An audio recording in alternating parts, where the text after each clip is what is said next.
Hi, everybody. Welcome to FNS Wrestling Podcast, episode 231. It's myself, my teenage son Jack, back down in our palatial basement studio that's like 60 square feet to talk about another week of professional wrestling. We will have to go back in time to Saturday night's main event. We'll talk about Dynamite. We'll talk about Raw. We'll talk about NXT. We kept up with everything in the C2, yes. Just caught up. Yeah, I think we're good. Minutes before we came down. I think we've seen everything. So we'll talk about all of that. Some trivia, some news, the usual stuff. So we are on the first day of 2 weeks off. So we're free and easy today, eh? Some might say it's time for you to get your year end. I knew that was coming. Yours is done and ready? I'm like pretty much ready. I think there's one, like I would still look it over to make sure I'm like still feeling it. I think there's one or two maybe I've left. Final edit. Yeah, and I will, like, even though I'm pretty sure match of the year is kind of a lock. Yeah. For you, I haven't really thought about it yet. I feel like the choice is clear. But you always I put in the most work all year doing all the production and stuff, which is minimal. I understand none of it's very good, but I still do it. And then on the year end, you do everything, and I just show up. That's nice. Fair, because I don't do anything. Not, you still do notes and you're talking on the podcast. In terms of extra. So this is how I make up. This is how I pull my weight. The very mediocre video and the pretty decent sound are all me. This is how I pull my weight. That's right. But I feel like it's kind of a lock, but I do want to wait for World's End because I feel like I was saying to you, it's likely like Fletcher and Ospreay are going to have major matches on there once the tournament finals are set, and maybe that 4-way will be really killer. I'm hoping. And I think the C2's kicked up a notch this week. I think it's always been really good, but I feel like this I started cooking this really, week. Really, I feel like really good, yeah. And we'll talk about that because it's just beautiful. I guess 2 weeks off isn't fair because you have to work, including this afternoon, right? But I actually have like a lot of shifts because I forgot to book any time off. But do you get any time and a half on any? Are you working? Yeah, nice. I'm working all the holidays again, which is kind of what I need. Yeah, making money is good when you plan to go away for school. Yeah.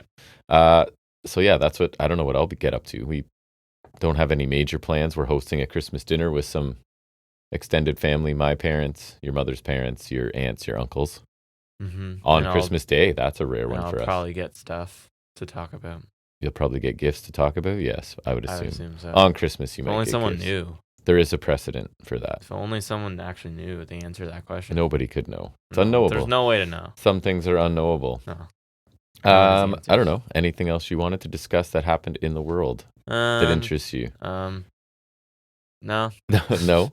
I tried. You didn't even you did go to school yesterday. I went to first period and then I just dipped. Your school has a culture of on the last day before holidays. I feel like that's a lot of places though, no? I can only speak to your school. That's true.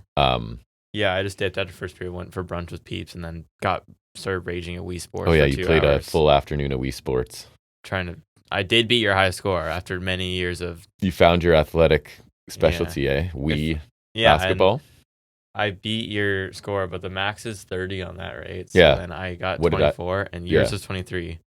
Oh, okay. Well, I know when my next 2 weeks are just grinding Wii Sports. It is amazing how well that game still holds up. Oh, yeah. Just in terms of fun factor. Well, because you don't need to really know what you're doing No, control-wise. and like... You're just... The like... Whatever artwork isn't amazing or anything, but it's functional and timeless, simple, like the whole and fun. Knees, like with the stupid, they have no arms, and yes, they're just, but like it's so I don't know if rudimentary is the word. Yes, but that it's kind of so fun, holds up, and it was like the most wholesome system ever when you guys were little kids. My thing, and I was saying to my friend, like I love the Nintendo consoles. Like I think the Wii is a really cool concept. I think the Switch is a fantastic really concept. Fun. But for me, I do like some Nintendo games, like Wii stuff or like Mario Kart and like Smash Bros is really fun. Yeah. But they don't have enough of what I want. Yeah. Like they don't have the WWE games on there. Right. They don't have any of the Star Wars games I play. Yeah. Even that new Marvel game I don't think they have on there. So like for me, I do like a lot of the Nintendo stuff, but I'm not enough into their exclusives that where that's the console I'm sticking with. Like I like that we have a Switch and I think it's fun to play. It is. But I rarely play it and it would never be my main console. I play NBA for a bunch when the new one comes out. Right, and like if they had the wrestling game 2K games on there, I would... And it'd be portable, which is nice. I think that would be great. Yeah. But Unfortunately, if I wanted to do that, I'd have to get that console Nate was showing me at the mall. Like, it's basically like a Switch, but they would have Xbox games in there. And that's what I want, like an Xbox Switch. Should just do it on their own. They're missing. That'd be great, yeah. Or PlayStation even, because they have the same. There has to be a market. They even have for better it. games. That's why. And there used to be a PSP, right? I remember that. Something like that. Yeah. But like, I think doing that now, because I think PSP would have its own ports. Like, yeah, I remember watching videos of this one guy who compares versions of the same game. Like, for example, the Force Unleashed games that I played, like the Wii port of the game, which is actually on Switch, so I kind of want to try that. Mm-hmm. There's like different ports because certain consoles, they don't support like the same whatever the term is, right? Yes. So there's different ports of the same game, and I think PSP is one of those ones where it's not completely the same. Whereas the Switch, I think it's largely the same. I think probably. I don't think it's exactly the same because when they ported, remember the one time they tried wrestling on there, 2K18, it was like horrible on there. People were not a fan. So I don't think the port was exact. It was super laggy. So like if they could work that out, like I would love to play. The idea of the Switch is so good because it's a handheld and a console, right? It's both. I think it's a great idea. Yeah. I would just need like more stuff I want to play because right now I don't. It's not. Right. That's the only thing holding me back. But yeah, the Wii is great. I wish like it was still something that they still did stuff for. The games were very fun. Or a modern Wii Sports would be really cool. Wii Sports Resort. We played a lot of. Wii Sports Resort's the one I was playing yesterday. Yeah. And like, again, I was talking to my friend, and the Switch Sports game, I don't. It doesn't hit the same. It's not the same because we tried it over at down the street, and it's just. It's like it's not a bad game, and I really held no grudge against it, other than the fact that it's not Wii Sports, and that's clearly what it's supposed to be. Right. Or like it's supposed to be Wii Sports, and it's just not Wii Sports. It's not because there's never gonna be Wii Sports. Nope. This is Wii Talk with FNS Wrestling. Because I would like honestly, if I remember sitting here, I would gladly take the Wii with me. Yeah. When I move out, because. Need to keep the Wii. Plus, those things are probably worth a fortune. They're not worth a fortune, but they're not worth a fortune. But like, they're not going to be easy to come by. Keeping and maintaining for sure. Yeah, and like, they're just great. I don't know if there's any Wii Sports games we don't have. I'll look at that up right now. All right, but I assume we should get to starting to talk about wrestling while you do that in between segments. You won't even notice, listeners. So let's get started on the wrestling talk. It's the first segment every week. It's discussing some of the week's wrestling news and rumors.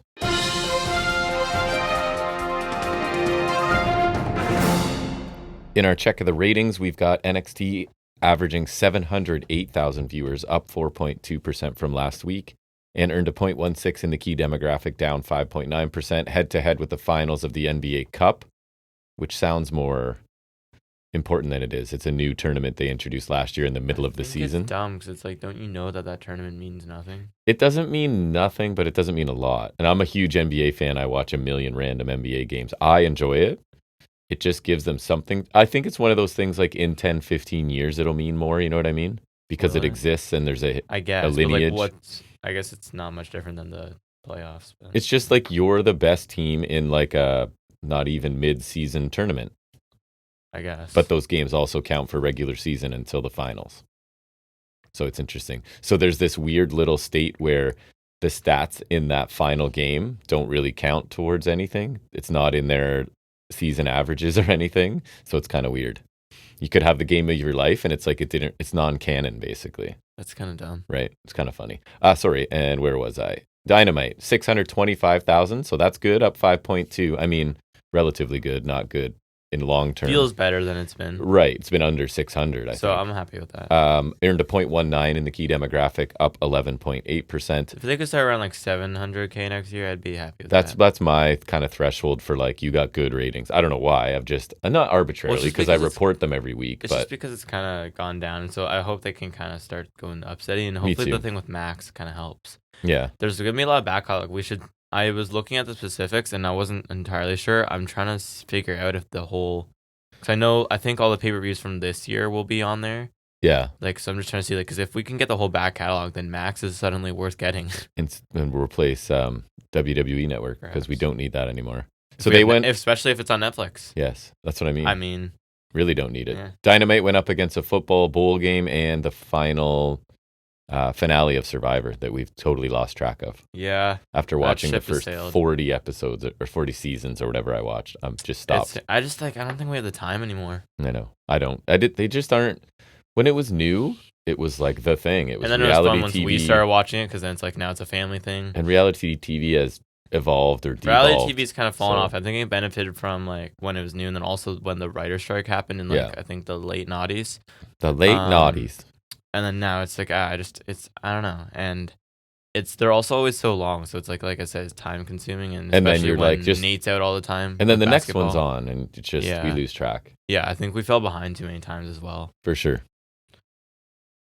What? It's you. Oh, it's news. Me. Okay, I wasn't sure if you were done. Oh, I'm done. So there was the whole thing where Logan Paul joked that he was retiring because he's a dad now, but he's not retired, and he's actually been moved to Raw. The fact that you gave it oxygen. I didn't think he was retired. I thought that was weird. Didn't even. I was also like not disappointed, but also like, dude, you could do more. So I thought him retiring was generationally wealthy. He doesn't have to do anything ever again. He is, so which is a crazy thing to say, but that guy is. He's on Raw. Netflix got to get that. True. So I guess it makes sense. Mainstream appeal that guy now has. You get to watch him, which is gross. If you're sticking around for when they go back to 3 hours, that's the thing. I can't wait. My Athena update this week is that she doesn't want to leave ROH high and dry, but she's sort of teasing a potential shift to AEW TV because I've been calling for it for months now. Haven't we all? So during an interview, she seemed to heavily imply that she will become more involved with the AEW side. And again, yes, it's about time. You need to get yourself a strong baby face champion, maybe for TBS she starts out with, and she just comes in and immediately. Who's champion again? Oh, it's Monet. Maybe not. But we need to, I'm saying shift it off her onto somebody else. Yeah. Anna Jay is deserving. Just kidding. I'm just kidding. She's not. Ty Mello. But anyways, I hope Athena does get some more attention because she's awesome right now. Speaking of 3 hours, it's official on January 3rd. SmackDown's 3 hours. Hooray! Oh boy. Your worst nightmare has come true. I never watch it, and now you've just maybe there was like a 12% chance I would watch it sometimes. Now there's like 4 because it's just 3 hours is too much. And even like now you're gonna have 6 hours of main roster every week. Not me. I don't even know if I'll keep up with Raw. I have been because it's been 2 hours and I like some of the stuff on it. That's coming to end. I think it's January 6th. It is. 3 hours is daunting, so we'll see. 3 hours on Netflix, yeah. Yeah. TNA, more people finishing up. So Aiden Prince, who we see. I saw he's taking a backstage role, though. And he's a Canadian indie guy, right? He's actually pretty good. Trent Seven. And then the most suspicious one is Jade Chung is gone. So she is the wife of Josh Alexander, who is, a free agent soon, I guess. Yeah. He's not committed anywhere. I was really hoping he's going to be part of the Ethan Page storyline. I think he could be. He still could be. So I have hope. Yeah. And so, yeah, like they're all gone. And then really I saw that also AJ Francis is supposed to be done. Obviously Speedball. They're not just going to throw money at AJ Francis because he's the best. He's one best heel in the business. Yeah.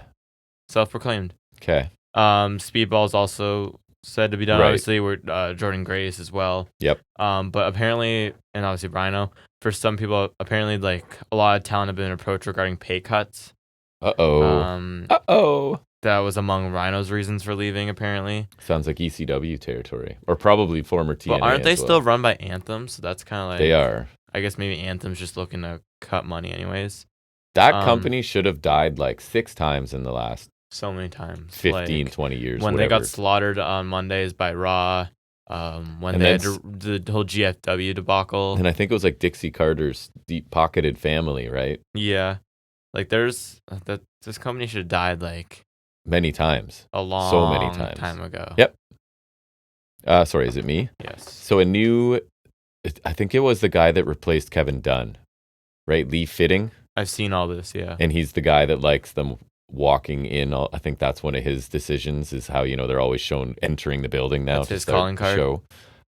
So there was an investigative piece put out. Because he was at ESPN, right? He was a former senior VP of production. He was ESPN, and now he's the VP of production and head of WWE Media. Lee Fitting was fired by ESPN, it's come out, right? So this is after he didn't leave. Years of misconduct behind the scenes, which included both sexually suggestive comments and objectifying comments towards women. So how appropriate is it he ends up in WWE, right? So that culture can just keep on flourish. Going, right? Yeah. It looks like we've gotten rid of it because we got rid of the monster at the head of it, but then we hire this guy. To quote Hydra from Marvel, you cut off one head, two more shall take its place. Yeah, it seems that way. So great job, WWE. Really good vetting of your candidates, or not caring, or whatever the case may be. Yes, indeed. Another dumb move that they're going to make, more on the kayfabe side, is they're expected to introduce a Tribal Chief Championship for Reigns versus Sikoa. Apparently, it's supposed to be like kind of like a, you know how Rock has that People's Championship that means nothing, but it's just so he can carry around a belt. No.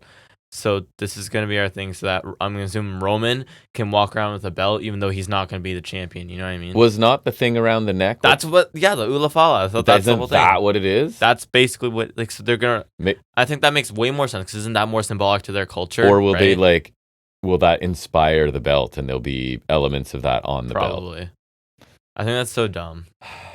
Yeah, you're making one storyline and person, like, bigger than everything, and it's annoying, and it's not even that interesting anymore. At a time it was. People want to talk about AEW having too many belts. Well, right, they just got rid of their fake belt, but now we're introducing another one, right? Because if you want to include the fake belts, we got the WWE title, Kevin Owens Winged Eagle, the world title, the women's world title, the women's women's US, women's Intercontinental tag, both tags, women's tag, Intercontinental US, fake People's title from The Rock, fake Tribal Chief title, all the NXT belts, like, a lot. Come on, a lot of the belts. speed belts, like, what are we doing here? If it's good looking, then cool, but still stupid. Agree. No need for it.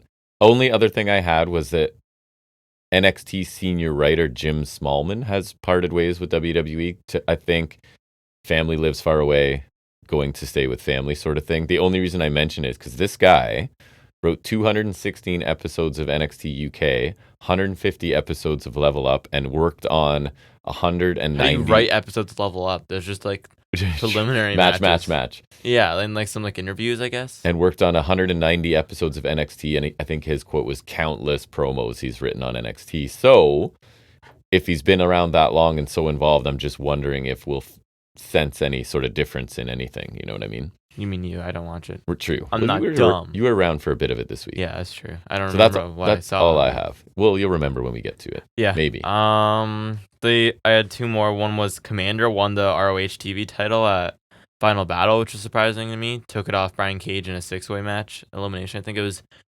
Commander, Cage, Mark Davis, Blake Christian, Willie Mack, and a sixth person. Blake Christian and Willie Mack, eh? Mm-hmm. Good for him. I'm Commander's stock is rising with us right now. He's impressed me lately. Yeah, I will talk about that later. Same. And so I'm happier for him now than I would have been like 3 weeks ago. That's true. Yeah, and good for him for winning something, considering I don't know if I've ever seen him win. True. Maybe a tag match somewhere? I don't know. Yeah, like at least not a singles match on Dynamite ever. Right. And then the last one I had was Steph DeLander. I guess I could have lumped in earlier. Is her contract also set to expire for TNA at the end of the year? So big loss, I guess. PCO's been abandoned. They're married, man. This is breaking of a union. I forgot. How dare you? The sanctity of marriage, Jackson. I guess we never got to talk about either that. Apparently, Moose is going to retire the X Division title. No, well, I've seen that is wildly untrue. It has to be. Talk about killing your company. Yeah, that's got to be like the stupidest thing they could do. Because that's their thing. To me, the X Division and knockouts, even just the term knockouts and that division, that is TNA to me. And I agree they should have another mid-card title that's not the digital media title because it's stupid. It's not mid-card. You can't. That's like speed title. It's like barely canon for me. So I agree we should have another mid-card title that's not that belt. I don't think they need another one, but I think they should have one that's not that one. The roster's not that big. Well, but just like have one that's not stupid. Okay, then get rid of digital media and that's what I'm saying. Yeah, that's get rid of that one because it's stupid. Yeah, and get like I remember they had some. Remember Booker T brought in that Legends title. Yeah. And then it was that, which is a stupid name for a belt. Yes. And then it was the King of the Mountain title, which is also stupid. Yes. Or it's the global title, then it was the King of the Mountain title. Stupid. Global title, sure. Yeah. And then it was like a TV title for a bit. Like, why don't they have a TV title? But global and world would be pretty similar. Yeah, that's why I think that one's weird. But like, a TV title is perfect for them. Then they could have like some title matches on TV more. Like, why have they never actually done that instead of just reusing a belt? Like, it's not hard. I love the idea of a TV belt that's actually only on TV, pretty much for any company. Yeah, and TNT title is kind of that. Yeah, a little bit. TBS title kind of sucks, but True. Especially coming up. Segue.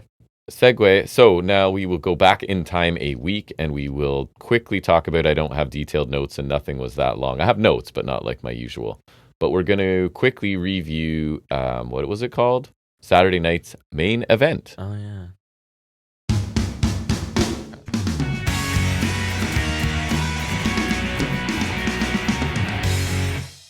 Saturday night's main event. So this was kind of retro-y for me, right? Because I was over the top through that era. I thought it was a decent amount. I don't think they went too far for me. The opening was definitely like they were definitely leaning into it a lot, especially with like the belt later and Jesse being there and whatnot. Jesse, I thought was a fine choice.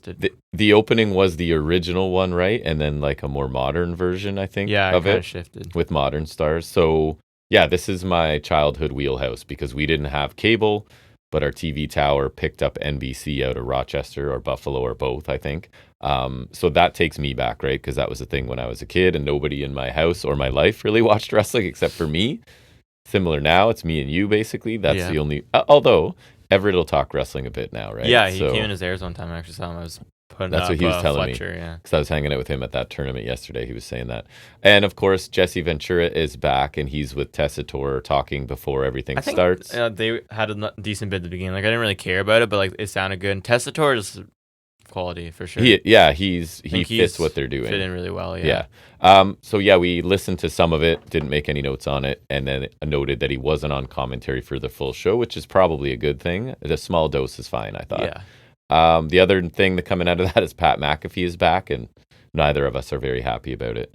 But I think Tessitore's leaving, so that sucks because I think he's good, and I think McAfee sucks. If subdued McAfee is fine, he's fired fine. Up McAfee he's fine at best, but even still, I'm just like, go away. Yeah, I would prefer that as well. So the opening match here is Drew McIntyre taking on Sami Zayn. So there's a bit of a theme of like, I feel like every match was given 10 minutes and then it just shifted based on like a few seconds here and there. Like that one was a minute short, so this one can be a minute longer. Like it was basically felt like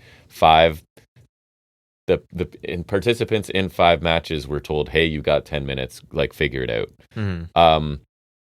Which I thought led to every match pretty much being worked at a faster pace than normal WWE.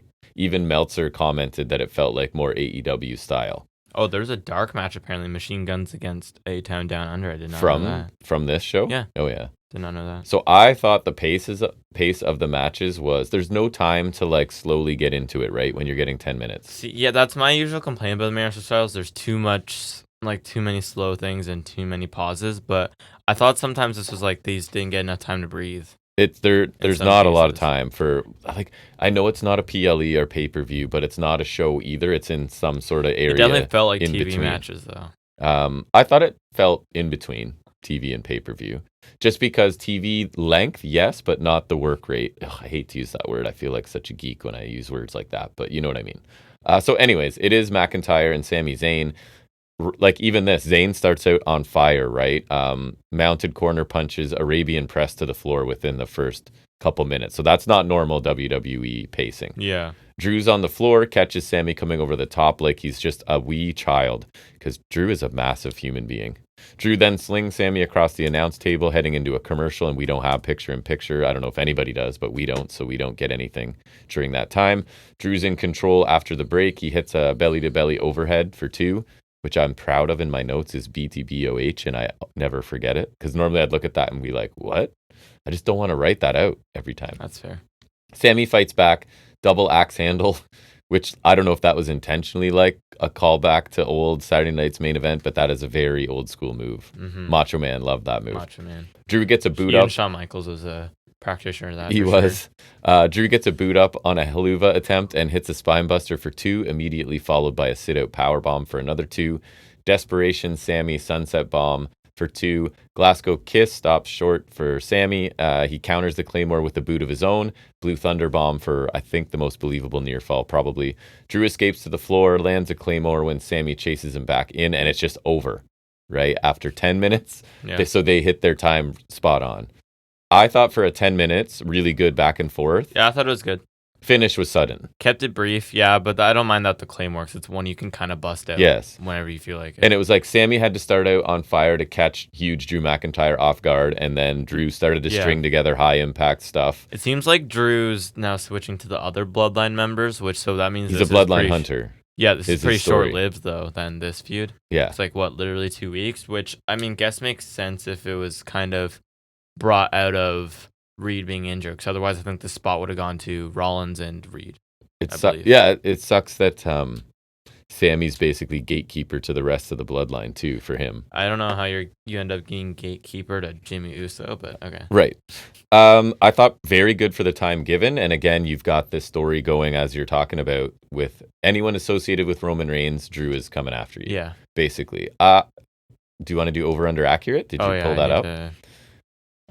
So yeah, I thought like just a quick match. 10 minutes, easily digestible. We watched this show not live, right? So for us, we were just skipping things that weren't, no matches did we skip, but any sort of commercially things we're not watching them. I thought it was solid though. They kept it brief, and so I thought it was good, but main roster's never my thing, but for a main roster match, I did like it. Me too. 3.5 for Meltzer, 6.78. I went accurate with Meltzer. I said 3.5. Yeah, I'd agree. Thought it was a good start. Then we get a whole bunch of legends shown at ringside. For some reason, Meltzer doesn't have one for the next match. I heard that actually. That he just didn't do the women's, yeah. Or sorry, Io and Morgan. There's another women's. That's weird. So Hall of Famers at ringside. Do you remember who they were? Valentine, Coco. Yep. Tito Santana, Jimmy Hart. Yeah, okay. I don't know if apparently I haven't found the clip yet, but what's one of the pre-show talking heads? Sam Roberts? I think so. Said something about on his little, I don't know what the context was, but like we should really try and get legend Coco Beware on the ballot for Hall of Fame. And like Coco ran back in and was like, I am in the Hall of Fame. Which sounds awesome, but I haven't seen it yet. That's funny because, I mean, why is he there? So then, I don't know. Then we do get the Women's World Championship that Meltzer did not acknowledge its existence. It's Liv Morgan defending against Io Sky. Maybe it was that bad, like you didn't even want to give it a dud. Yeah, it wasn't the best match on the show. Io Sky entered with damage control, I think, on the ramp, but then went to the ring alone because... Babyface. That's exactly what's in my notes, because babyface, question mark? Right? You just change your behavior altogether. You don't travel in a group because that would be wrong. Just one. Unjust. So early on, again, right away into it, Io's flipping around but gets caught with a shotgun drop kick from Liv. We get a drop kick in return from Io, followed by a flapjack for 2. Io teases a German suplex on the apron, blocks a sunset bomb attempt by Liv before hitting a moonsault to Morgan on the floor. Io is in control after a commercial break, stomps on Liv's midsection, hits a palm strike and a drop kick. Liv escapes to the floor. Io dives onto her. Springboard missile drop kick back in the ring for a 2 count.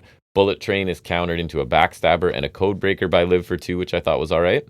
Crowd is dead. Io bridging German roll through times 3 was pretty cool. Io slips off the top. Liv hits another code breaker to shift the momentum. Holds and counters lead to an Io knee to the face that drew some blood, right? I don't think that broke her face, but she was bleeding. And then does hit the Bullet Train. Liv gets boots up on the moonsault attempt, straight into the Oblivion, and it's over. This one took 9 minutes, and Liv's nose is bleeding. So they got their 10 minutes, got done a bit early, maybe because of the bloody nose. I don't know. 9:05 for them. They were exactly 1 minute shorter. Right. So Rhea Ripley's music hits, right? She walks down the aisle and towards Liv, and Liv raises the title in her face. Basically, they're almost nose to nose. Liv holds the title up in that story that just keeps on churning, and it'll churn more on Raw, and I'll talk about it there. But I think that match is on the Netflix premiere. Yes. That show, they've just stacked it like a paper. It's them. It's Rollins Punk. Yeah. It's Reigns which Solo. Has been an awesome feud. Yeah. It's quite the show. Mm-hmm. Maybe I'll watch it. Maybe not. I will watch it. I don't know if I'll watch all 3 hours. Or I will skip a bunch of stuff at least for sure. I'll be cherry picking at that point, the stuff that interests me. So these two, I thought, again, packed a lot into a 9-minute match. Pretty sudden finish, which sounds a lot like our same comments for the opener. Except Liv's finisher sucks. It's not my favorite. I hate it. I still think Io's one of the best wrestlers in the world. So when she's in control, I really enjoy it because it's just fast-paced offense that looks really good.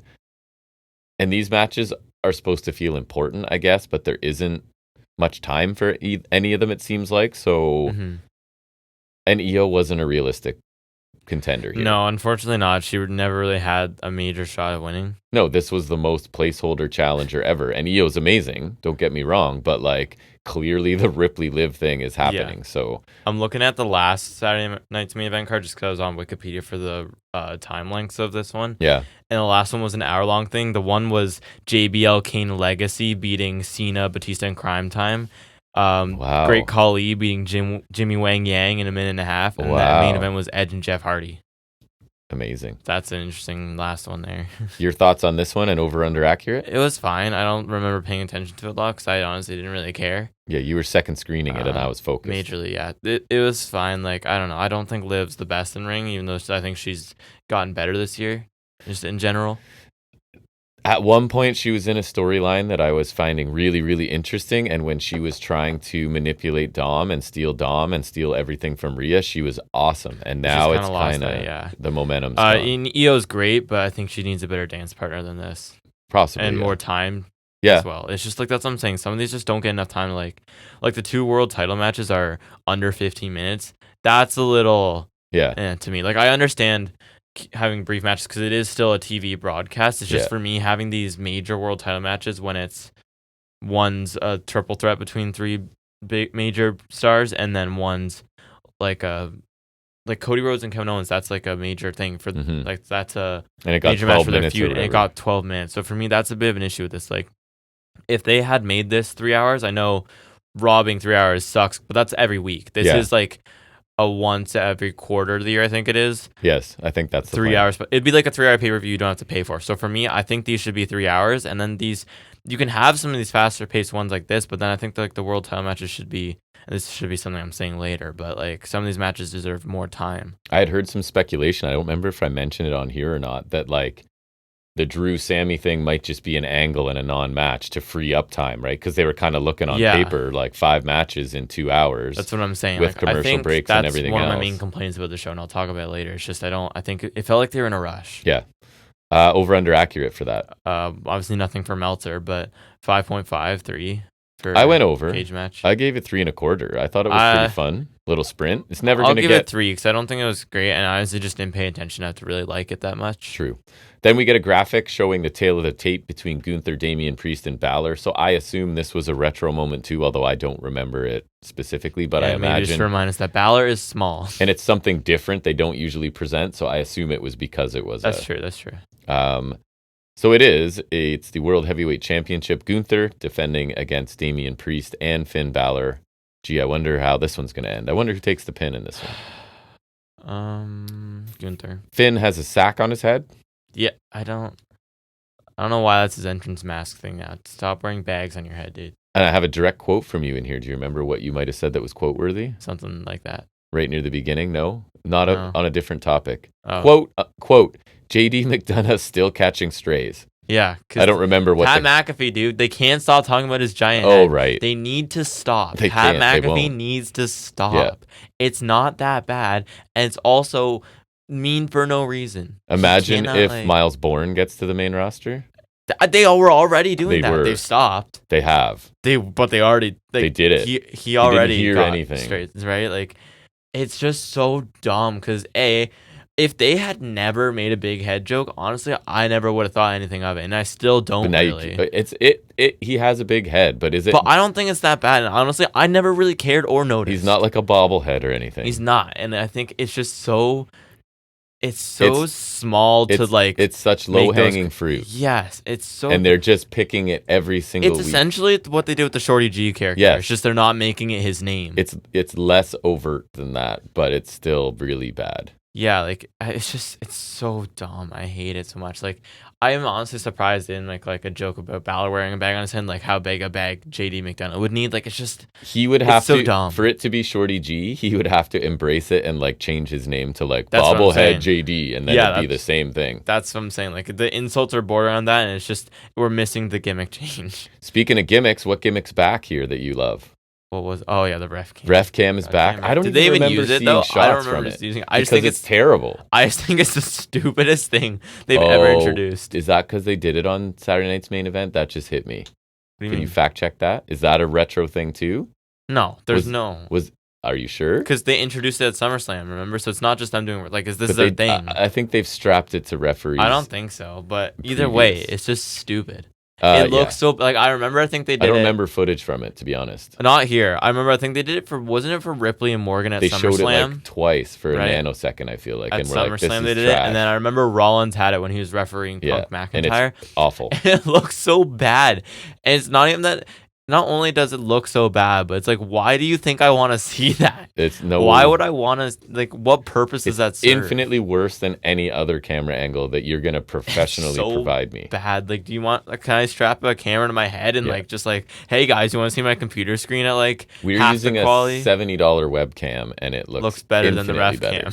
And it doesn't look great.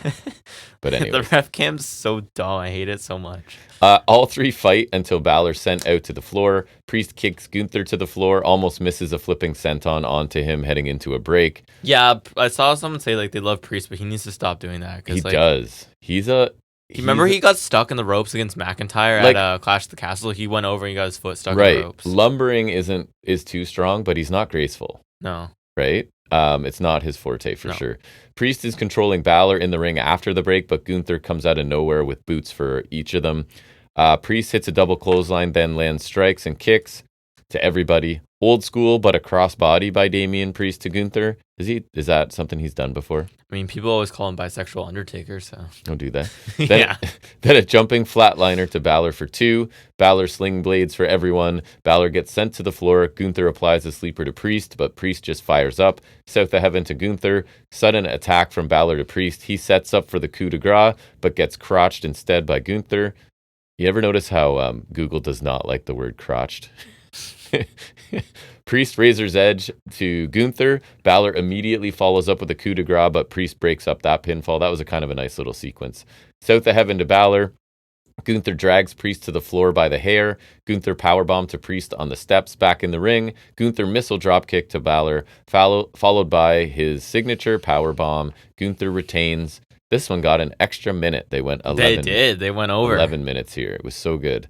Under 11 minutes. So I thought this was kind of like, again, similar formula to the previous two. Like, I thought it was solid, but again, like for a world title match between three top, like it's way too short. Yeah, you get a good result. It kind of takes me out of it a bit. All three of these guys are good. Like, I don't think Priest is bad. I'm not the biggest Priest fan, but he's capable of good matches. My opinion's fallen on him a lot. I remember I used to kind of like him in NXT. I thought it was cool when he did the Archer of Infamy thing, and his entrance used to be sick. I think being such a major like spot on the card now has exposed him. And I also think, at the risk of sounding like a tribalist, he's been WWE-ified quite a bit. Right? A lot, yeah. So, and I think he was cooler as the big guy heater in the Judgment Day. Yes. I don't think he's a main eventer. Nor a babyface so much for me. Not really. He could be like a cool even when heel. he was Archer of Infamy in NXT, most of the time I think he was not a babyface, at least for a while. I think until maybe I know he was a babyface when he was North American champion because he was feuding with heel Gargano and Leon Ruff. But like wow. I don't think he's that, like, he's not bad. He's a perfectly competent worker, which I hate to say like that, but it is what it is. He's a good hand. Right? And I'm sure he'd be a fine mid-card champion. I don't even know if he would be a great one, but he'd be fine. Yes. He's just not a top guy. I don't buy him at the top of the card. He's a notch or two from the top of the ladder. I feel like they've tried really hard this year. Which is fine. With Money in the Bank. People would kill to get to that level. Yeah, with Money in the Bank and giving him an actual world title run.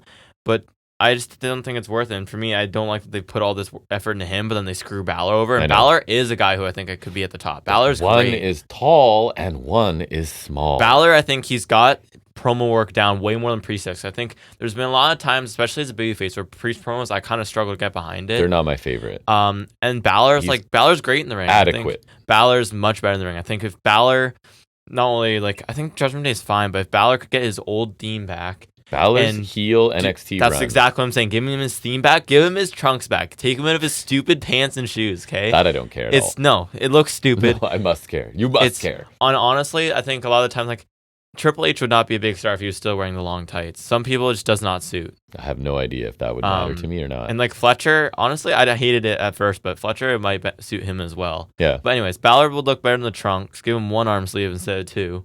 And then take the sack off his head. Take the sack off his head and make him a top guy. Like, and honestly, hiding that handsome face. Your mom's a big fan of Finn Balor. Yeah. And I'm being like so legitimate when I say this, and I'm trying not to be biased, but like I buy JD McDonough as a mid-card champion way more than I would Priest. Because McDonough can cut good promos. Like, remember his character work in NXT? McDonough. Don't get me wrong. I think like it's the size thing again. Because I think if you look at, has a giant head. If you try to look at it as objectively as possible, he can barely stand up. Remember, he had some really good work in NXT UK against Dragunov too, right? But he's awesome. He did some great work in NXT main as well. Like, I think if he was given the chance, he would be a way better Intercontinental Champion than Priest ever would be. And if you cared about either of them or both of them, he and Balor, I'm talking, have so much real history and backstory that you could bake into a story that it could be awesome. Exactly. I think they could be great. The payoff match would be awesome, but they are both And Balor's small. a likable babyface. I think McDonough has to be the heel because he's the Irish Ace thing is just perfect for that. Yes. But Balor used to be really popular as a babyface. I think he's a great heel too, and I would obviously prefer that. But if you need a top babyface, Balor could be a great pick. He feels like a guy they put up on the shelf until they don't have. He's like the luxury Sheeta. You know what I mean? Kind of, yeah, something like that, or like a Lance Archer type where you dust him off to lose. But like a much match. higher ceiling. Than them. For sure. But like, we don't have anything going on. Balor's I think he could go. It sucks because like throw him in. And I know people have said this, but I wonder what would happen if he never got injured and didn't have to drop the belt. Had to run with that belt. That was the one time they genuinely gave him a chance. Yeah. Other than when he went back down to NXT, and so now I just wonder like, I hope that it's true, the whole locker room thing. I hope they do push him next year. I'm obviously skeptical, but I really hope they do because I think Balor's great, and he deserves a lot better than to be a tag champ who doesn't defend his belt and loses to Priest. He needs to be constantly. 5 inches taller and 30 pounds heavier, and he'd be killing it. The whole Judgment Day feud did him no favors either because like Priest just bitched out the whole group every week, right? So it just kind of sucks. But Balor's great, and I think like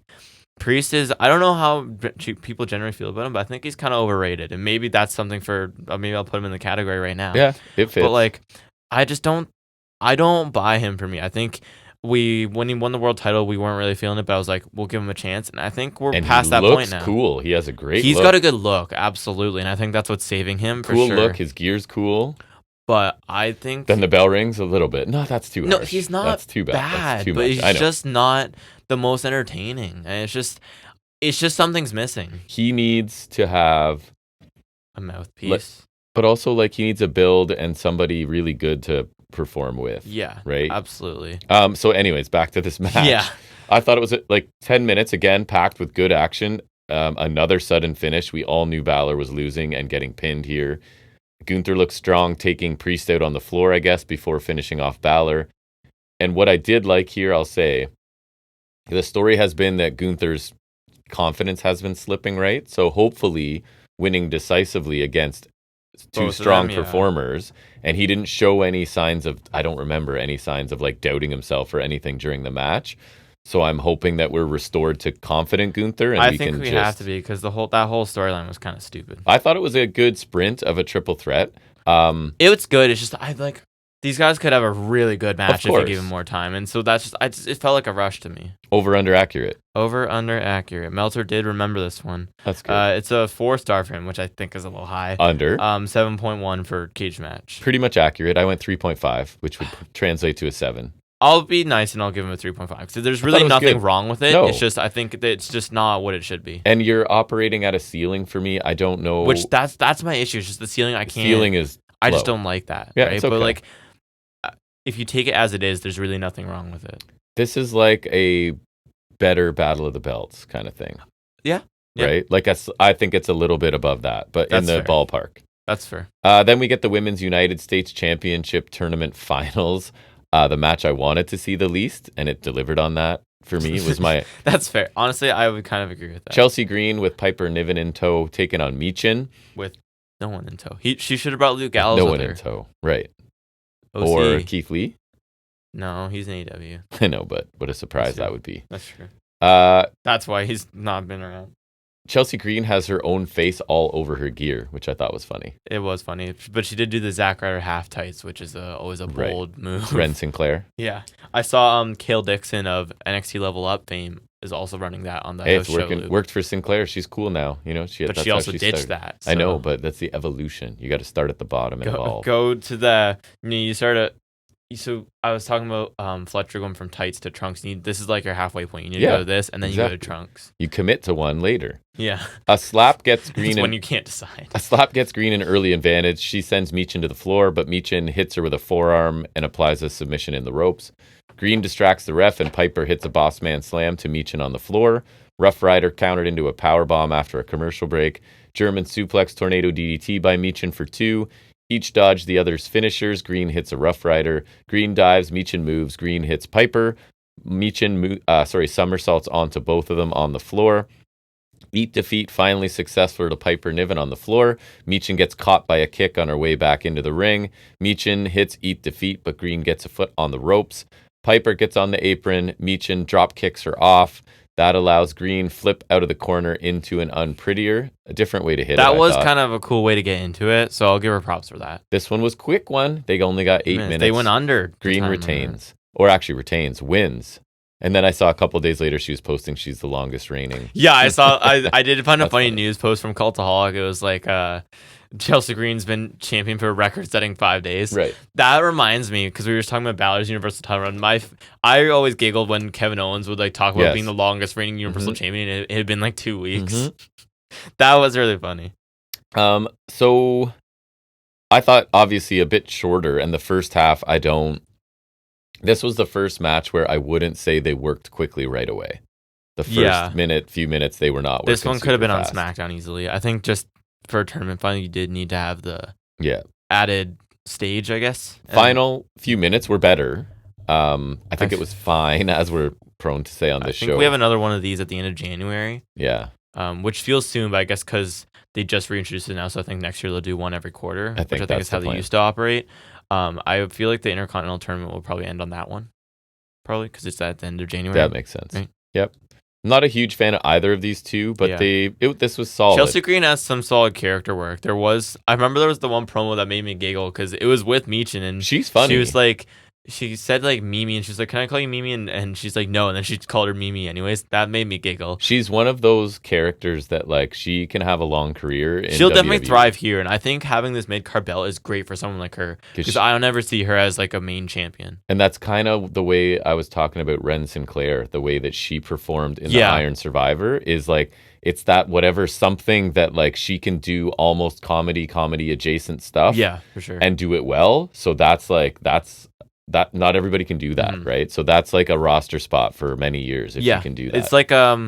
It's it's something we always said about Cameron Grimes. She'll take what she's given and give it her all, right? Maximum effort. Yeah. Even if it's a dud, she's gonna act it out at least, right? It won't be the performance, it will be the writing. Right, for sure. Which is fine. So, and that's, I think, the biggest positive we can say about her, because her in-ring stuff is okay. It's okay. Yep. She's not bad. She's not great. And that's kind of like Zack Ryder. Again, that's why the mid-card belt here is perfect. She and Zack Ryder are perfect for each other. Yeah. Because they're the same, basically. I mean, he can come back if he wants. So 9-minute match, a chunk of it was during a commercial. Over under accurate? They got 3 stars and a 5.36 for cage match. So I'm accurate, pretty much accurate. I went 3 stars. I'd say it's 3. Nothing bad about it, just nothing really interesting either. Correct. Then we get the main event of this. It's the undisputed WWE Championship. Cody Rhodes defending against Kevin Owens. You picked Kevin Owens to win, which I remember. It wasn't full confidence. I just you were definitely. I wanted to back my boy. And otherwise, sometimes otherwise we pick the same card. Right? It was also that. I think we picked all the same up to this point. We go out on a limb sometimes. Yeah. Hey, that worked out for me on Deadline. It did. So sometimes it works. So Jesse the Body Ventura joins Cole and McAfee on commentary for this one. I thought generally he was pretty solid. He was. I was impressed. I think he still had it, honestly. Yeah, I thought he felt very similar to when he was doing his thing. It definitely felt old school, but in a way that's not annoying. No, it was just enough. Yeah. Owens escapes to the floor early, healing it up. Cody eventually follows, takes control of the dive. Back in the ring, we get a front suplex by Cody, but Owens again escapes to the floor. He runs Cody into the ring post, drops him on the announce table, heading into a break. After that break, Owens hits a senton after punching Cody off the ropes. Cody's selling an ankle injury from 8 days ago. I think it was a match with Gable. Yeah, I think so. Owens mocks Dusty's offense. It fires Cody up and he takes over with a power slam. Disaster kick for 2. Owens rolls out again to avoid a Cody cutter. He catches Cody with a super kick, clears the announce table. Nope. Cody hits an RKO on the table. It does not break. Back in the ring, Cody cutter for a near fall. Both are up top for a very long time. Eventual avalanche fisherman's buster by Owens for 2. Cody goes for a crossroads. Owens shoves him into the ref. Hits a stunner. Odd here that the heel gets the phantom pinfall, eh? The ref's down. That is weird. Owens gets the cover, phantom pinfall. I think ref count or crowd counts to like 8 or something. Between that and him taking the Winged Eagle belt, I think that's his claim to being the true champion. I hope so, because he would do awesome if he does this. That's what he's been doing at least so far. The new ref is too late. Cody kicks out. Disaster kick to the second ref. That's a lot of stuff going on here. Owens runs Cody into the corner, grabs a chair. Cody avoids it, hits another Cody cutter, and then hits a cross. He kind of has a moment of decision. Am I hitting the crossroads onto the chair? Yes, he does. Even Ventura calls him out, kind of cheating. He does. And then slides the chair out as the ref recovers to make the count. Cody retains after 12 minutes. 12 minutes, again, that's just too short for this, especially with this so much feud going into really this. Good 12 minutes, though. Nothing wrong with the match. It's like I'm saying with the world title match.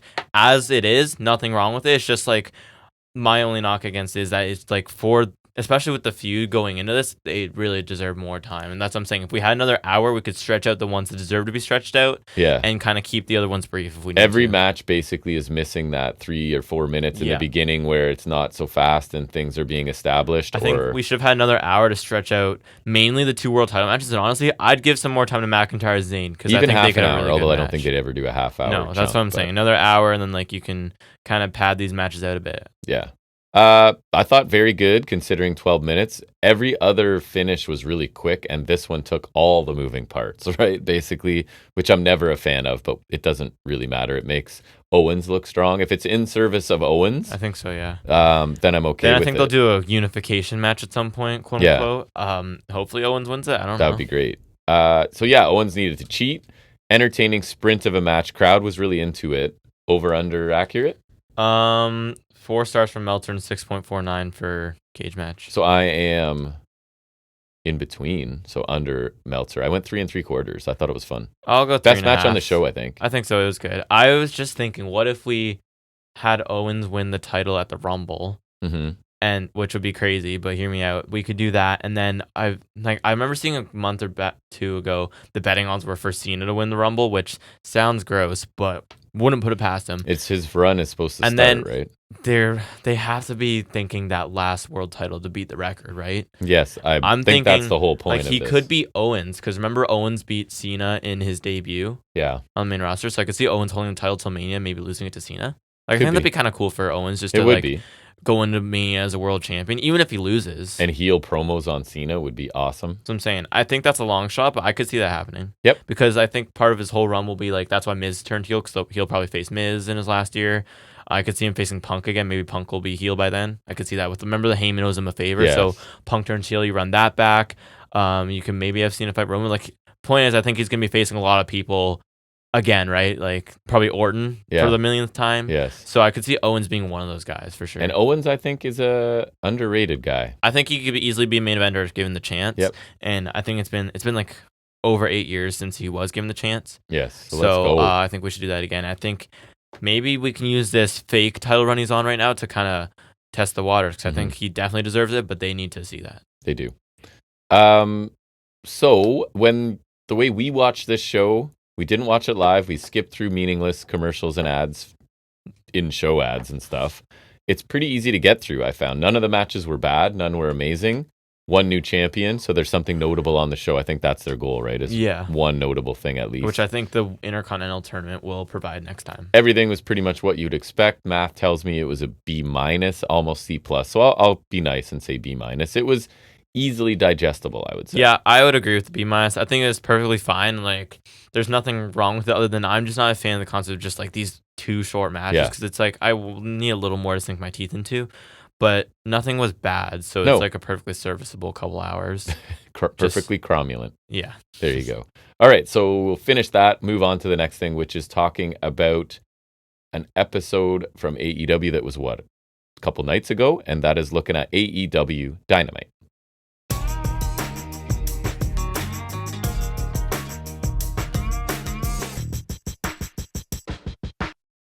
Well, you talk about Dynamite. I will be messing around with my new pickleball paddle that just came in. How do you mess around with a paddle in this room?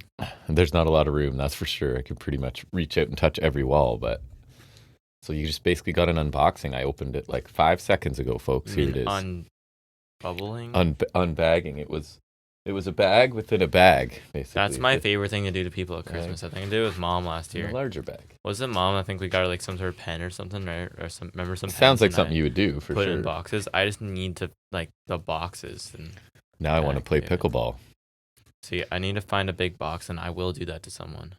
Yeah, because it's not me. Don't do it to me. It's me. I still could. I got a coffee and a pickleball paddle. That is about two of my favorite things in life. So I am chilling right now, as you would say. I would say that. Tell me about Dynamite. No, I don't want to. I'm good. Pass. Anyways.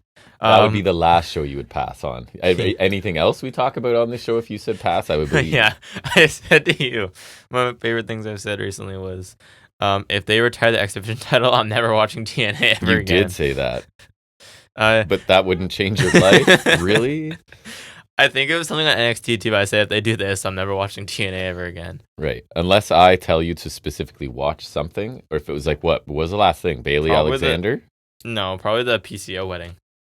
Oh, right, because I also That's make in the you watch worst Taylor. of. You need to remember that for our worst of. Oh, I will. I've for sure made a note of that. Oh, you did. I think it's in my short list just because Bailey Alexander, I know I watched. I remember worst promo was an Uso. Jay Uso's We have that in there as well. That's front runner. Worst promo, I think it's, or not worst promo, but that's one of the worst segments. Honestly, worst on the mic is that like a, I think it has to be here somewhere because I'm just kind of talking my way through it as I'm looking through our worst on the mic. I will put Jay Uso there just because I remember. My most recent example or most recent nominee, not to spoil too much, but it will come up later, is Harley Cameron.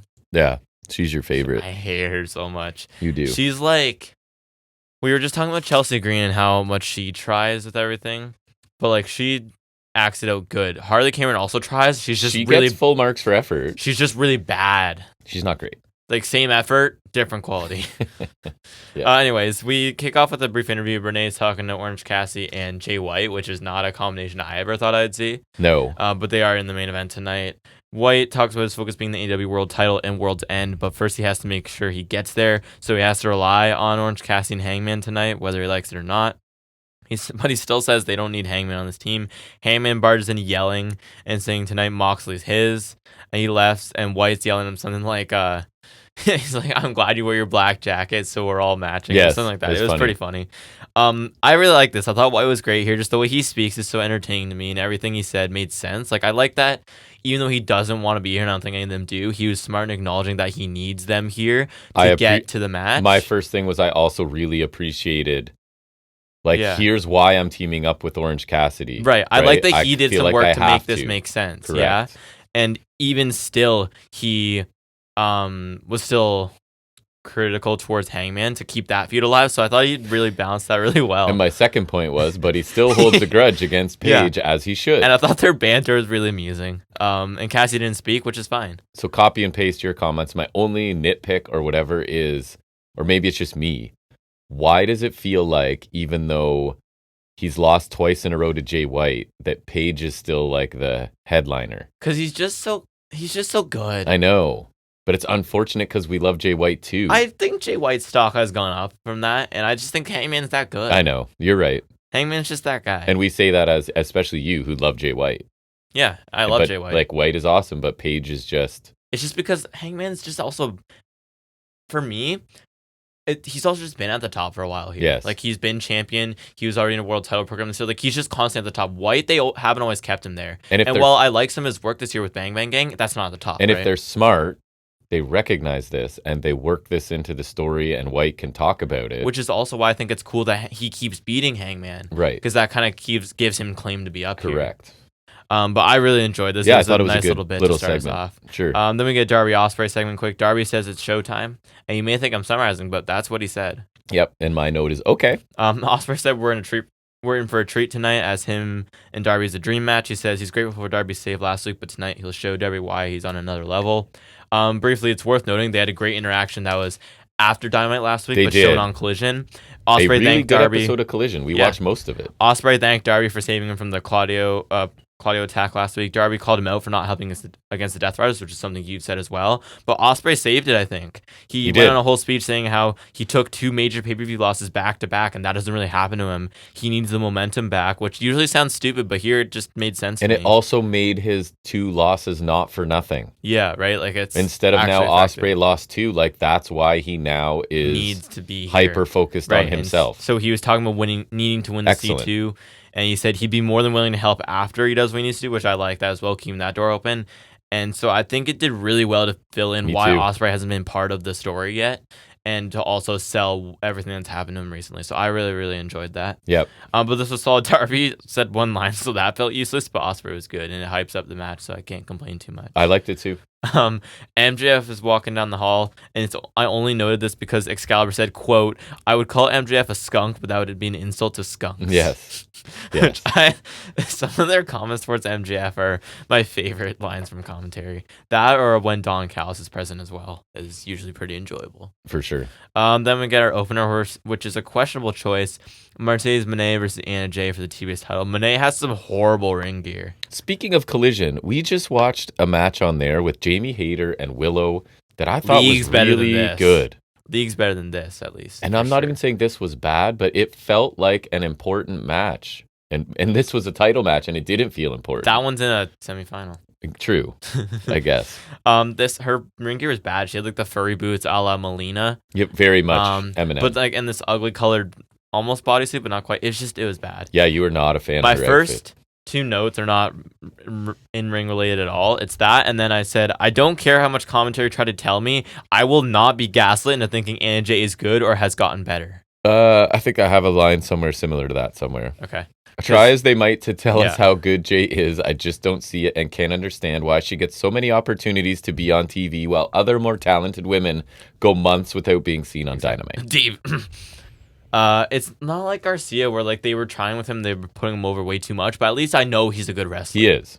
I know he's a good wrestler, and they just weren't putting storyline backing behind him much. And just because Anna Jay is improved doesn't mean good. Improved is just like better than you were. Yeah, which she was horrible, and now I honestly can't tell if she's improved. I still think she sucks, so I don't really care. So if she's from improved. like really bad to below average is improvement. I don't really care if she's improved if she's still not good. And we're improved to good. We don't have a history of being mean about people's performance either. But she's just been consistently suck since she got here. And in this here. match, doing the 5 times she does her thigh of doom, as we call it. It was 3 in a row, I think. And none of them really look like it's just the meaty part of your leg connecting. It was like when Nikita Lyons was hitting Rizzo with her butt, and it's like you chose the least effective part of your body to hit someone with. You have something on the end of that limb that would hurt, and you're choosing to use. Yeah, exactly. Yeah.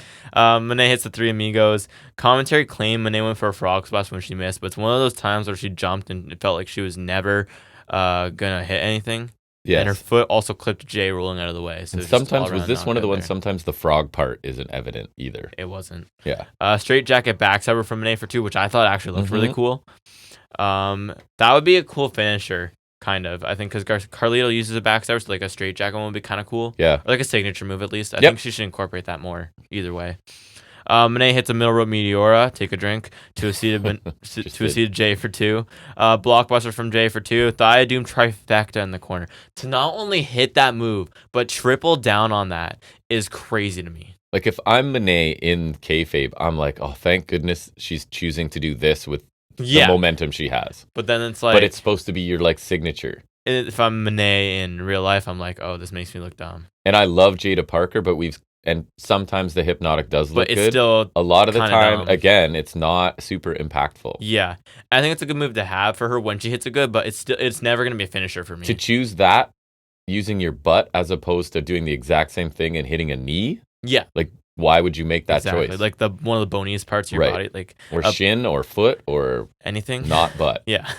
Gory bomb conveniently near the ropes from Jay. Like one of the most obvious rope breaks ever. But lo and behold, surprise to me, because I think gets she a rope break. Had the move walked in over, and then stepped over. Walked over, hits it right near the ropes. And I'm like, it's the most blatant rope break since Damian Priest. Because there's been a couple. I think it was the one in the Balor match and one in the Gunther match at SummerSlam where I'm like, dude. And also, if you don't botch a gory bomb, it looks good. So it's kind of hard not to. Yeah. Not to be mean. Gory, not to pile on poor energy. Gory stretch into a DDT now. We'll get there. Yeah. Moné's trapped between the ropes. Jay hits a couple of knee lifts, followed by a neckbreaker over the middle rope. Jay locks Moné in the Queenslayer. Moné bites her arm to get out. Fair enough. Sunset flip in the turnbuckles from Moné, followed by double knees in the corner. Then Moné wins with the Moneymaker, which looked okay. Okay, 6.5 out of 10. Given the usual bar, it was like fine. 4.5 out of 10. Yeah. Given how bad it usually looks, I'll say it was serviceable.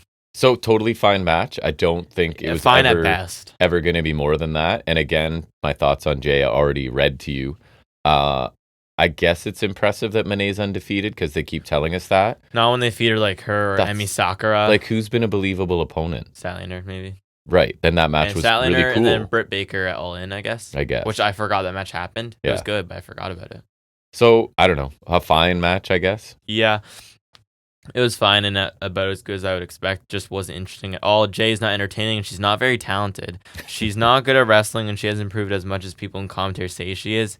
Or say she has, if at all. Thigh of Doom trifecta felt like it was intentionally to spite us. A little bit. Moné was solid. She doesn't tend to turn in bad performances in the ring, but her attire was atrocious, and she's obviously stronger with a better dance partner. Yes, I agree. Like Stat. Quick FTR promo from home. Cash talked about how they had no problem with Death Riders, but then they got attacked because they were helping Cassie out, from getting canticles poured down his throat. Right. Dak said Doc Samson told them they wouldn't be cleared until the end of the year, which is convenient. He said on January 1st they will be there and they will fight the Death Riders and they're not coming alone. And I like this. I really liked what Cash said. It's kind of what I said, because he said that he kind of agrees with Moxley's message, but not what how they're going about it. And so it's kind of what I said. Like, Moxley's is right. Yeah. He's just the way he's going. He's just a psycho. Then the way he's going about it. And so I like that.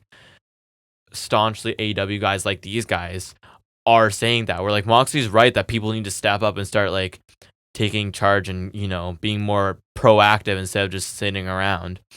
I think that message is right, but then obviously the way he's going about, we're trying to murder Cassidy, right, or something like that, yeah, or at least incapacitate him to extreme is too much. So I like that. I thought Cash did a good job of from a kayfabe perspective, kind of conveying that message where it's you have a point, but that the ends just don't justify the means here, right? Yep. So I like that, and Dax is strong too. I think he's one of the guys that's really good.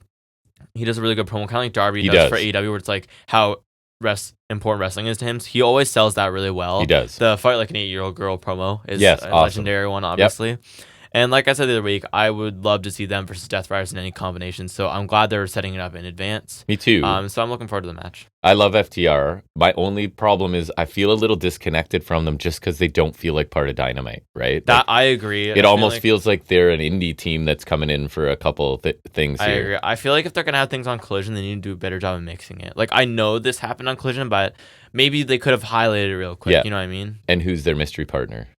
Oh, right, because it could be a trios match. I know who it is. Who is it? Or I'm fairly confident. Who? It will take a guess. Sean Spear. And I'm not saying I thought of this on my own. Again, I always say I'd give credit if I could, but I never remember. Wardlow? I consume a lot of wrestling media. Don't make me say his name again. No, sorry. Not Wardlow.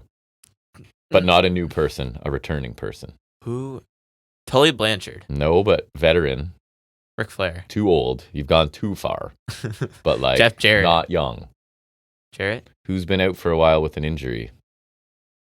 Bandito. Of a top tier nature. Former WWE star. Miro. No. Neck of Sand. Okay. Edge. I'm okay. I'm pretty sure. I have heard he's coming back soon. That's fine. He's ready to go and it kind of makes sense. So that's fine. It's not the worst option. He did cut that pro AEW but... promo the 1 week. Remember after Punk was slandering them and Edge was like, AEW is great, guys. Right. So I guess. So I think it's him. As long as he's not I'm fine with it, but he better not challenge Moxley for the title, I swear to God. I mean, it's not out of the question. That's why. As long as he loses and it's a quick program. Yeah, because it needs to be Darby. Obviously. I think so. Anyways, I'm okay with that. That makes sense. Yeah. I don't hate that because I don't hate Copeland. He's not my favorite, but as far as old timers go, not the worst. Maybe I'll eat those words once he starts going from the title, but yeah, Look at that. I've got a pickleball group chat just asking me to come play at 5:00. Just started texting me. It's like they knew I got a paddle. Let's go. Send him a picture of the paddle. I could. Yeah. And just sorry. Pickleball updates today. Oh, there's a the group chat is Pickleball Peeps Tuesday, Thursday. Didn't name it. That's so old. Didn't name it. Y'all are so old. Wasn't me. Then we hear from MJF. He mocks the Washington Wizards because I guess that's where they are. Worth noting, they were in a much smaller venue this week, but the crowd was full. So, and I like the small venue is jarring to me, but we did say this is what they need to do, so I can't criticize them for doing that. Right. So like good for them. Like it felt like a fuller venue, which regardless of the size, that's important. Yep. So I do appreciate that because the empty arenas is definitely. I know it's not. Issue. No, as much as you say like TV money, good, they're fine. I still don't like it, and it helps. So I like this better. It helps everything. Like if things feel important when it looks like it's full, and those people are reacting, and you can hear it. You know. And so I think it was good here. Yep. I thought this was really funny. He was talking about Hanukkah being the most important holiday and saying Santa's not real and he's not sorry for it. So that was pretty funny. And then they cut to a young girl in the crowd, right? With her parents are like, come on, man. He's got like a Hanukkah suit on. Like it's pretty over the top. Like I thought that was a really funny way of invoking his heritage and whatever, like or his religion, whatever you want to call it. I thought that was pretty funny. He claimed he started a fundraiser while teasing he might cry to help a child in need. And it's like this photoshopped picture of Adam Cole where he's like super skinny and small and orange. And he encouraged fans to buy World's End for the MJF Foundation to put the small child out of his misery. I thought it was really funny. It's so cheap and lowbrow, but funny. It is funny. Don't care. It's not like the JD McDonough thing like we were talking about. It's just this is funny. He said he'll prove he's better than him and you can thank him later. Cole appeared on the screen saying he's against MJF World's End, obviously for the ring. He said Taven and Bennett will be there to make sure MJF doesn't get his hands on the ring, like a foreshadowing galore. Cole said he was forgetting something. He said he asked MJF, "Am I kicking your ass yet?" Cole's behind him because obviously it was Tate. He went for a Phantom Sunrise after a brief brawl. MJF bails out. Yep. So, like, it all still feels kind of backwards, but I'm tired of talking about it. I still don't like the story, but I really enjoyed it. As a one-off, this was funny. I really enjoyed it. Like, because the Hanukkah talk was amazing. The suit was amazing. And the whole charity bit, like, I knew it was going to relate back to Cole, but it still made me laugh a lot. And you scanned the QR code, so that was fun for you. It was for ppv.com. So the match itself will be good, right? But the match will be good despite the story, not because of it. And that's never what you want. So let's just That's kind of what we said about Sally and Renee. They had a really good match, but the story wasn't there. Right. So let's get it over with and everyone can, because you're taking up a time from two like really good performers in something that you can't get me to care about. So let's move past it. Agreed. The storyline may blow chunks, but like I said, that's an oldie. Yeah. Like I said before, MJF still brings the goods when asked. Yeah, he does, man. Cole was fine. If anything, confirms an imminent turn from OGK for me. I can't think of any other reason they're out there to, quote, keep MJF from the ring. Yeah. Like, I wonder if they're just going to hand it to him and help him win the match. Like, go figure. They'll turn heel and they'll either go rogue or join MJF, then Undisputed Era can reform to fight them. Don't care. Taven was also, like, kind of eyeing down Cole at the end because Cole's sitting on a chair and they're behind him and he's, like, eyeing down Cole and, like, it was suspicious to me. Mm-hmm. It's clear to me how this goes, though. I don't know if I forgot all this or what, but was I making food? Was I doing something? I don't know, dude. I don't have any comment. I don't pay attention to you. That's true. You're busy taking notes and things. Yeah. Jamie Hayter promos next. That I got. Yeah. She's backstage saying you can't fight what you don't see. Tell that to a blindfold match. You're having a feud with someone you can't see or who doesn't talk. So I feel like it's kind of setting Hayter up for... stupid. She's coming across as kind of bland, right? Yeah, she calls Julia Hart a coward for attacking her from behind. Hayter challenged Hart for a match at Fight for the Fallen on New Year's Day. Serve him up a heavy dose of hatery. Who wins? Julia Hart. Because they're both returning former champions, could use momentum. Here's the thing, though. Hayter's been back for months and they haven't. And Hayter just ate the pin to Willow clean. So I think Julia Hart probably. Yeah. I don't agree with it, but that just seems where we're going. And this was fine, but I thought everything she said was kind of basic and lame. Like, it just sounded kind of goofy, and it lacked her usual personality and, like, oomph to it. We were so hyped on her pre-injury. I love her, but this isn't it. And it isn't. It's a feud that lacks heat to me. It's not entirely clear to me why Hart went after her, so that's also not hitting for me. I was just thinking, where's biggest regression? Where's that at? There it is. Jamie Hayter. Poor Hayter. Yep. We've been out on it completely since she came back, and that's a complete 180. Yes. Like, she hasn't been bad. Like, she still is a good wrestler. It's just it hasn't been there. So I think she was one of my favorite women before. Character-wise and booking-wise, I think she kind of deserves at least a mention there. I think that that category goes to Jericho no matter what, but... they'll just name that award after him after a couple the Chris years Jericho of it. Award, yeah. Right, which then would be like, is for your biggest regression. It'll be a Learning Tree Award. And lifetime regression, because he was my favorite wrestler ever, I would say, for a stretch. And I was on his bandwagon before. Yeah. It was like early WCW. He's like the cruiserweight, annoying, obnoxious Even kid. television I loved champion him with Ralphus. because right away he was just funny and different. Yeah. And then he's just worn out his welcome. But anyway, 100%. Sorry. Carry on. Then we get a Kenny Omega highlight reel to hype up his return match at Wrestle Dynasty. Apparently he's like supposed to be back at AEW soon too, but his return match is in Japan, which is interesting. And a light bulb went off for me because I'm like, remember I'm saying what we're missing is the top flight babyface right now. We need somebody that we can all agree, or people that aren't have an axe to grind against Kenny Omega are like, yes, this is a top tier acknowledged face of a company. Ospreay. So, right. And I think he can be, will be, should be. But we can also do that with Omega, right? If Ospreay's busy doing something else. If they did Omega and Moxley again, I wouldn't get mad at them or anything. No, man. And you know me, my memory, like I'll be like, I can pretend this hasn't happened, to be honest. Winners coming 2020. Right. Exploding barbed wire death match. Right. Sparklers. Yes. After the match. Yep. Sparklers. Loved it. Just making sure you remember. I do. Okay, good. Then we get Christian Cage and Nick Wayne versus Hook and Katsuyori Shibata. Good to see some Shibata back on TV. Always to see Shibata. Probably my favorite part of this. Yeah. Shibata chops Christian numerous times, covers him for 2. Hook tries to get Wayne in the red rump, gets back against the ropes, and Christian gets a sneak attack on Hook's bad arm while the referee was separating them. Shibata hot digs some big chops on Nick Wayne. Beautiful hesitation dropkick in the corner to Nick Wayne from Shibata, followed by a front chancery suplex for 2. Locks in a juge off the kick out. Nice. But Wayne gets the ropes eventually. Kip Sabian goes for a cheap shot on Hook at ringside, but Hook takes him out, hits Christian with an explosive suplex on the floor. Shibata runs and boots Sabian off the apron in the red run from Hook, then hits a PK to Wayne, but Mother Wayne has the ref distracted. Sneaky kill switch on Shibata, and he drags Nick onto the pin to give the heels the win here. I wasn't a huge fan of this. I thought it was solid. My favorite parts to me were the Wayne Shibata. Yeah, because Shibata was just pasting him. And they're both the ones I'm interested in. The story, they're the ones that aren't really involved in the story. Yeah, the storyline they're telling me I'm not really interested in. Hook is not a guy I'm clamoring to see more. We talk about it every week. I think And the finish, just a lot of moving parts, stupid referee. Yeah. And I feel like Hook should be angrier and more out of control, because these are the guys that killed his father, right?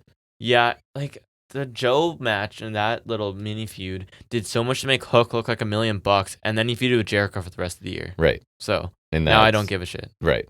I know. It's too bad.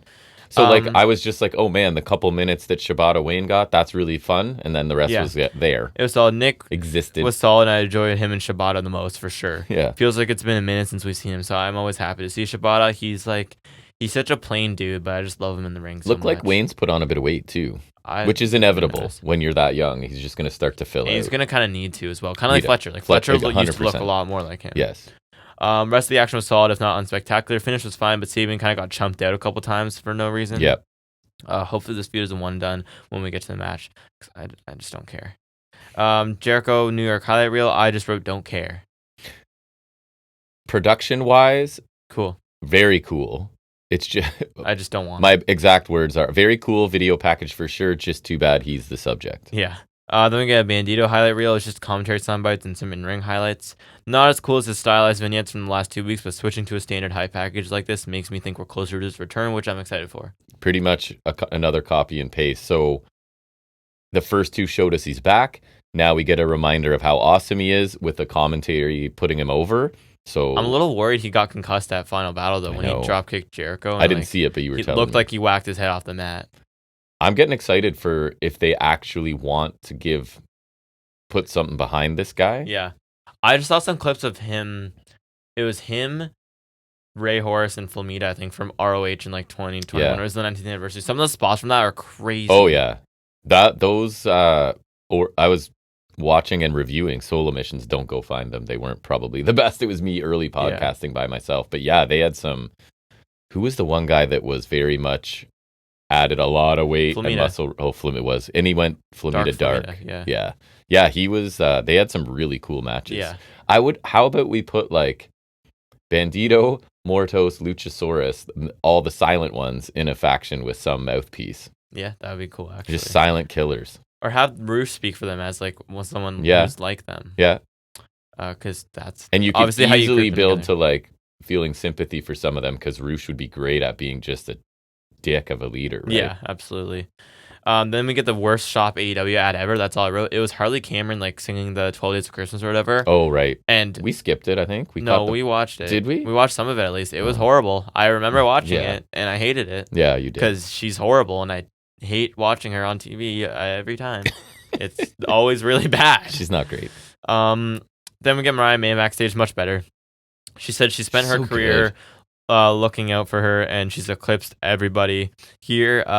She said if she was here 4 years ago, then Rosa never would have been hired.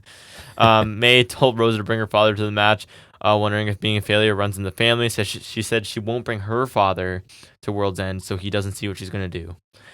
She's just so great. Act like I didn't tell you this off air, but it's a fresher way of doing... What? She's doing... This is an amazingly fresh take. What a amazing take. I need to listen to this. She's doing what Roxanne Perez is doing on NXT right now. But May is absolutely light years better at it. Because all Perez does is like, you're not on my level, you're not on my level. And she kind of repeats those words. And not really any creativity to it. And May is saying that, but like, way more believable, with way more intensity, with way more variety. And just like, she's great. She's great. Just so good. Every promo of hers is so good, and she's amazing being so overconfident and condescending, but like finding different ways to like so incredibly insultingly saying it. Like she's the head and shoulders above the rest. Kind of like Kyle Fletcher. This like we're just realizing, man. She's pretty good in ring. Her character work's pretty. She's killing it in promos now. She's really young, and we have a lot of time left with her. What? Super. She should be a fixture. Hopefully she stays with AEW. She has to, because I think she's amazing. Yep. Although WWE, I can't blame them if they want to snap her up as well. And they'll with them deep pockets, you know. Yep. I'm not thrilled she's facing Rosa, as I don't think she's very good, and I don't care about her. But hopefully the street fight stipulation helps. Has Rosa been built like not on Dynamite or something that I don't know about? I don't even know. So, anyways, it better not be. I assume that May wins, but it has to. Yeah, because it's a long game to Toni Storm. It would have to be, right? So. Shivani interviews Ricochet in the ring. He's talking to Ricochet in a suit. Ricochet talks facing Ospreay. I guess it'll be tonight on Collision. That'll be sweet. He mentioned Ricochet has 6 points so far, and he talked about how Ricochet had kind of a change in demeanor in his last match. He did. As of late. Ricochet said it looked good. The Hurt Syndicate comes out to cut him off, which I said was smart booking. Mm-hmm. Ricochet said they all look Make good. him stop talking. Yeah. Which it'll get worse later. Yeah. He said they all look good, and he asked MVP if he saw how Ricochet beat the brakes off Commander and how he handled Brody King. He said after Benjamin's match, he might have 6 points and they could face each other in the future. Ricochet said this Saturday is Will Ospreay and he'll face a different side of Ricochet. MVP asked him if he still had his card. Ricochet grabbed it. Lashley kind of grabbed him by the throat, and MVP ripped up the card, saying nobody likes a kiss ass. They let him go, and Ricochet just left. Yeah, man. This was interesting and definitely subverted expectations, I think. I think it's cool that the Syndicate rescinded their offer, because we were talking about how they were like casting a wide net when they came and giving cards to pretty much anyone black, right? I think I can say that. Was there anyone that wasn't? No, I don't think so. But now are like, when they want to join us, we'll pick and choose sort of thing, right? Or they're just messing with people. And either way, it's kind of fun. I kind of liked it, yeah. And Ricochet didn't sound good here, so... And it's kind of like they were getting exposure by putting their card out there and then evaluating who they really want to add. Leo Rush. I feel like they'd never wanted Ricochet, and they just found a reason to like punk him out here, which they did. Yeah, I think that was kind of funny. It made him kind of look like a chump, and then on the other hand, the Syndicate come off really cool here. My only hope for Ricochet is that he needs to start upping the heel behavior to prove to them. Do you know what I mean? Yeah. Because he needs to do something. I think this is it, yeah. And they could stop interviewing him. Yeah. Would be something too. Like, yeah, anyways, that'll come up again later, right? They need to stop interviewing It would give him something to do where he's progressively proving to us, hey, I'm not just a flippy baby face. I am more and more aggressive and violent and whatever. Legitimate wrestler, someone. Almost like he's auditioning for Hurt Syndicate all the time. Yeah. Anyway, I like that. I still hope they recruit Leo Rush. I know Leo Rush is cool. But now I think he's doing the thing with Andretti, which again sounds bad on paper, but like I'm kind of into that. We'll say it here. That tag match on Collision was super. I'll talk about it later. Yeah. Oh, you bringing it up? I have Collision separate from cool. C2 as well. All right, because I thought there was some good stuff. Let's go. There was. Then we get Shelton Benjamin versus Mordos. We're rolling right into that. Some Blue League action here for the C2. Backdrop from Shelton, which always look because he just chucks people. But Mordos is a big dude, so it's kind of crazy. Followed by body slam. Shelton crotches Mordos on the top rope. Then he's stuck up there. Shelton needs to step up, need to knock him off, which always looks awesome. Really snappy good. Scoop slam from Mordos for 2. Sling blade bulldog and a twisting swanton for 2 from Mordos. And Shelton impressively muscles Mordos up into a running power slam. Pretty crazy. Headbutt and a rolling elbow from Mordos. Shelton comes back with a nasty super kick because that's what he's been doing. German suplex trifecta from Shelton. Then he just absolutely smashes Mordos' face with a step up knee in the corner, just with authority. Then he hit another one. T-bone suplex gets Shelton the win. After the match, Lashley attacks Mordos a bit. Shelton throws him with another German suplex. MVP says this is what Garcia has to look forward to on Saturday because that's the next match for Shelton. Garcia comes out. He says he's not dumb. He knows he's outnumbered, but he thinks DC wants a fight, so he said, let's get it. So he is dumb. Right. I think you're dumber for acknowledging them being like, oh, well. Yeah, maybe. Briscoe comes out to even the odds. They brawl with the Hurt Syndicate. MVP attacks from behind to give Lashley and Shelton the advantage. They decimate Briscoe and Garcia. MVP gives Shelton the TNT title, and he holds it up over Garcia. I made a specific note. Book it, Tony Khan. He looks really good with gold. Book it. Benjamin looks good with gold, so let's go. Really good physical match. Decisive win for Benjamin. He keeps being treated like a beast. Mordos didn't get to showcase a bit more. But Shelton looks awesome. But ... I felt like Mordos didn't get as much as he sometimes does. It's okay. I guess he got more in his match before. And that's the other thing I was going to springboard into. So we'll get there, yeah. Yeah, like we'll that. Get there. He makes up for that later. I guess earlier, technically. True. You're right, in the actual timeline. Very good match, expected outcome, and I do like Hurt Syndicate still standing tall after support come out, and Benjamin with gold looks good. Yeah, the upside. The gold standard almost. Yeah. One might say that. I don't know. I just think I just coined a phrase, guys. I think you did. Trademark what a revolutionary concept. Yep. It's so funny. I was riding with... Another hot take. I'm riding with Max on... when he's leaving yesterday, because I got him to drop me off at Zare's because I was getting McDonald's for dinner, right? Yeah. And as one does. Yeah. And I was like, because there was a bunch of ice on his windshield, and so it was tough to drive. Like, it was blurry. Like, I don't know how he was doing that. You take 5 minutes to clean it off, although he didn't have a scraper. Oh, okay. His mom said there was one in the car. There wasn't. But anyways, we're doing that, and I was like, it'd be cool if they heated the windshield to get the ice melt off. And it was like, is that? I was like, oh, they stole my idea. That exists already. No, they stole my idea. Oh, they did. Yes. Yeah. I think that's not cool. And implemented it in every vehicle immediately. It's not cool. But yeah, at least even though Mortis didn't get as much here, Shelton continues to look killer. He does. So at least he benefited from this because he's just so good. Yep. He's been absolutely killing it ever since he debuted. And I've been incredibly happy with his work. Like, absolutely blown me away. Like, he's just been killing it every week. It's a renaissance for him. Absolutely. Talk about a career renaissance. To be on TV every week, most improved. Like, I don't know if he's gotten better, but it's not even improved, but more opportunity. Yeah, it might just be the opportunity. Yeah, because like he was not getting this opportunity in at least his return run. Because I think he returned sometime in 2017, which is what everybody's been saying forever, right? Is why are you not? And no, he's not a great promo, but that doesn't. This is proof there's ways around that, like the Heyman thing, right? I will emphasize your strengths and minimize your weaknesses. Yeah, and I would even. It might be a stretch, but I would even go so far as to say he might not have gotten opportunities this good in his original run. It's close. Because he did have the world's greatest tag team run, and he had some intercontinental runs. God, but they were good. And he was great back then. Twiggett was amazing. Because this might be the most consistently great he's looked ever. Yeah. He's great. Especially compared to his return run. Because he had the team with Gable, and he had the Hurt Business, but we all know there was money left on the table. I think in both cases, because I think him and Gable is a really cool team as well. And however he is doing this for his age does not make sense. That's another thing. Like, he's older. He is not a young man. This is the best he's ever looked, I think. And it's insane to me. Like, love it. Super happy for him. The definition of a career renaissance. It's just incredible. The post-match stuff was solid too, and I would love it if he beat Garcia for the TNT title. Like, me too. I know we said they should book Garcia strong and have him win the title, and they did that. But at the end of the day, I don't care. If there's someone I like better, do them instead. And his run, not that it's been long, has not been... Well, it's because he got thrust right into the tournament, which I think was a mistake. Yeah. So I'm fine. I would be on board for that. Way more interested if Shelton won it. I would love it. Give it to Fletcher, Shelton, Mordos, anybody. Yep. I'm on board. I would love it. And I would bolster the Hurt Syndicate, so I see no problem with that whatsoever. C2 recap from Collision last week. I was just still mad Fletcher lost. I think after watching the match, I was a little less peeved about it. Yeah. I think at the end of the day, it's always going to be a decision that irks me, but I'm okay with it. We'll get there. It's later. Good for Briscoe. Yeah. Ricochet interview again. This time with Renee backstage. He mentioned, actually, he was in the private area, wasn't he? It was the garage door, just without the lights on the table. Yes, be careful. People run into that garage door all the time. Or get swung into it. Yeah. Yes. By certain giant Swiss bald men. He mentioned he has to face Will Ospreay on Collision.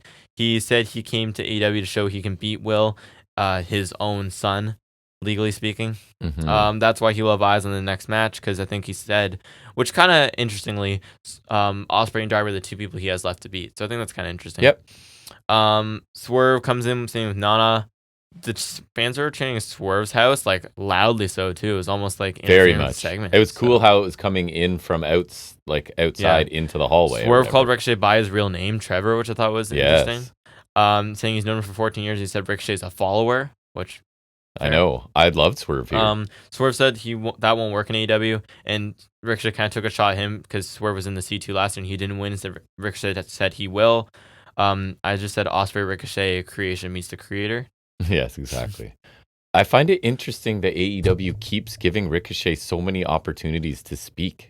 I feel like that's he such a doesn't mistake. really deliver. Because this further exposed him to me. Because I think the direct comparison. That laugh thing he did twice was so stupid. I don't know why he doubled down on it. And like Swerve's so great. Like it made him look so good. 100%. And made Ricochet look so much worse. It could be an interesting feud though. This is where Ricochet goes after the C2. So it's funny because my thing says putting him next to Swerve also draws attention to how not very cool Ricochet is in his character work. Yeah, like Ricochet's cool in the ring, but just dwarfs him. Swerve is effortlessly cool. Yes. Like forever. And his edge was a little bit back, right? But that's the thing. Yeah. When he's the edgiest is the best. I forgot about that caster match already. Poor Ricochet. Yeah. I feel bad on some level, but at the same time, AEW should know what they have. Yeah. That sounds mean. I'm sorry. Yep. Anyways, then we get Toni Storm, Portrait of a Rock Star, which is interesting. She's getting interviewed by RJ City. She said she loves wrestling, rock music, and the grind. She talked about grinding on the indies to get to AEW. RJ asked about her history with AEW, and she said she can't believe she made it here. She watched every show. She mentioned, or RJ asked her about being a 3-time women's world champion. Storm said that would be amazing, but it's too soon or something like that. Yeah. It's so weird. He mentioned Saraya, and she said legend. He mentioned Mercedes Moné, she said icon. He mentioned Mariah May, and the way he said it, I actually I know we don't love RJ so much, but the way he said it, he was kind of like Mariah May, like kind of like anticipating some backlash big game in the history. So I really liked his delivery there. Yes. And she was like best in the business, and basically like she wanted to face all them or whatever. He mentioned Timeless, and she said, no, it's Tony time. Yeah. And then she hugged him and left. And so did the rock fingers. Yeah, this was really strange. Not bad, just odd. And per the reports, it does seem like the amnesia angle here. That has the potential to be very bad or very interesting. Depends on how they play it. If they play it wrong, I could hate it, and it could be like the worst thing of next year, we'll say. I think the only way to go is it's calculated by her. I think so. And but I'd say she's lucky because I wouldn't want to remember the Outcast either. No. So I'm not sure what the angle is. It's a little convenient that she would forget her entire time in AEW, which is kind of why it's like shaky to me. And she said she's seen every show, so that already creates a loophole because she's on a lot of the shows. Hate to break it. But however, I've heard some theories. One I like, one I don't. One I don't like is that it's Timeless Tony playing regular Tony. That seems stupid to me, and that's too meta. That's like too overcomplicated. But if you don't do that, it makes the whole Timeless thing even more ridiculous, doesn't it? It does. And shouldn't she be actually the Timeless one and is pretending not to be the Isn't that the only thing that makes sense? I or think she's that's neither dumb. of them and we don't know who Toni Storm is at all? I would rather Or she's actually got amnesia and this is the real Toni Storm? Is that better? I don't know. Because for me with Timeless, it's already so ridiculous. I don't care if it's Or she's some ridiculous third thing and neither of these are her. Well, the Toni Storm before Timeless Toni Storm is this Toni Storm. I know. So I don't know. I would rather that like it's her running a long con, pretending to forget everything to get close to May and execute a role reversal of sorts. But then if she's pretending to forget anything, isn't she back to Timeless then? No, because she was normal before this. So like I don't know. Cause like, I think they're gonna struggle to pull this off, but I'm still waiting. I'm not out. I'm not out. I'm just interested. I just want her to remain a regular person for the love of God. I don't want to go back to Timeless Toni Storm. If that's the real Toni Storm, I'm going to cry. I don't want to go back to that. I'm glad she's back to this regardless. I just don't know how they address that whole era then. Like maybe she just went insane for a bit. Like, or the Vince like the fans are idiots. They're not going to remember. Just do it. I think you could just say like she had a mental upset or something. Like, yeah, like if you're saying, because they could. Apparently, Statlander made the save for Willow on. Oh, nice. Rampage, like, and I'm just like, you've got to be kidding. Going me. Back to you've got to be kidding me. Like, because I say like Timeless has to be the character, because there's no way that's a real person. I agree. So I think she like maybe just went insane for a bit. She went. Maybe that's like, okay, hear me out. If it's not a long con, or even if it is, she's had like some sort of mental condition that led to her going insane as Timeless Toni Storm, being this retro wrestler, and then it led her forgetting everything. Maybe it's somewhere along the lines here she does remember things, doesn't say anything about it, and then she plays the long con. Or what if she's like, because I love more reality-based stuff. If she's like, women were not getting attention, the division was being ignored, I created a character that got the most noticeable thing this division's ever had, blah, blah, blah. I could see that. That's just, I feel like that's too smart. Maybe not too smart, but like too real. I know, that's what I love about it, though. Is like, you guys this division was failing, so I created a character that whatever. Yeah. And now I'm feigning this to get back into the title scene, blah, blah. I don't know. Anyways, there's a lot of ways you could go. It's shaky. Some of them are not great, but yeah, we'll see. Then we get Will Ospreay versus Darby Allin in the Gold League for the Continental Classic. Notables: Ospreay missed a slingshot punch to the outside. Darby sprinted back into the ring and he hit like a cannonball through the ropes. Yeah. Darby missed a coffin drop on the apron, just smacked hard on the edge. Yeah. I hated it so much. Just we need to stop. And it's like the exact spot he did against Cody Rhodes at Fyter Fest in 2019. So call back. After a fast back and forth, Darby catches Ospreay with the pop over stunner. A really hard kick for the Chucky Nandos, like just large smack. Then, in one of the greatest sequences I've seen all year, Ospreay misses a corkscrew moonsault, lands on his feet, rolls through, counters the code red by like, so Darby's like trying to go for it and flipping over, but then Ospreay like flips over his back. Darby lands on his feet, smashes with a hidden blade as Ospreay. Then he goes for a Stormbreaker. Darby counters into a code red for a near fall. Amazing. Absolutely insane. I've seen it played around a bunch on Instagram. It's crazy. Yep. Strike exchange. Darby eventually gets fired up from some chops. Pins Ospreay with a Mahistral Cradle for 2. Ospreay misses an Oz Cutter. Darby capitalizes quick with a Springboard Coffin Drop for 2. Styles clash off the apron from Ospreay. Sorry.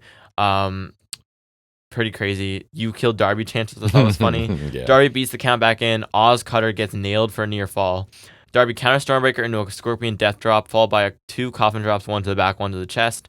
And Darby picks up the win, to my surprise. Me too. Death Riders came out for their match, which is coming up, and Claudio just kind of had to stare down with Darby because that's the next match. Which the last time they faced off, it was awesome. So I'm excited for that one for sure. This match was crazy. It was pretty great.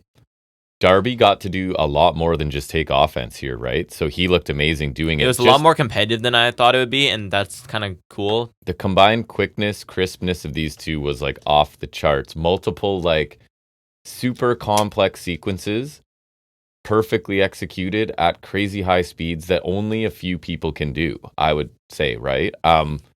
Huge win for Darby.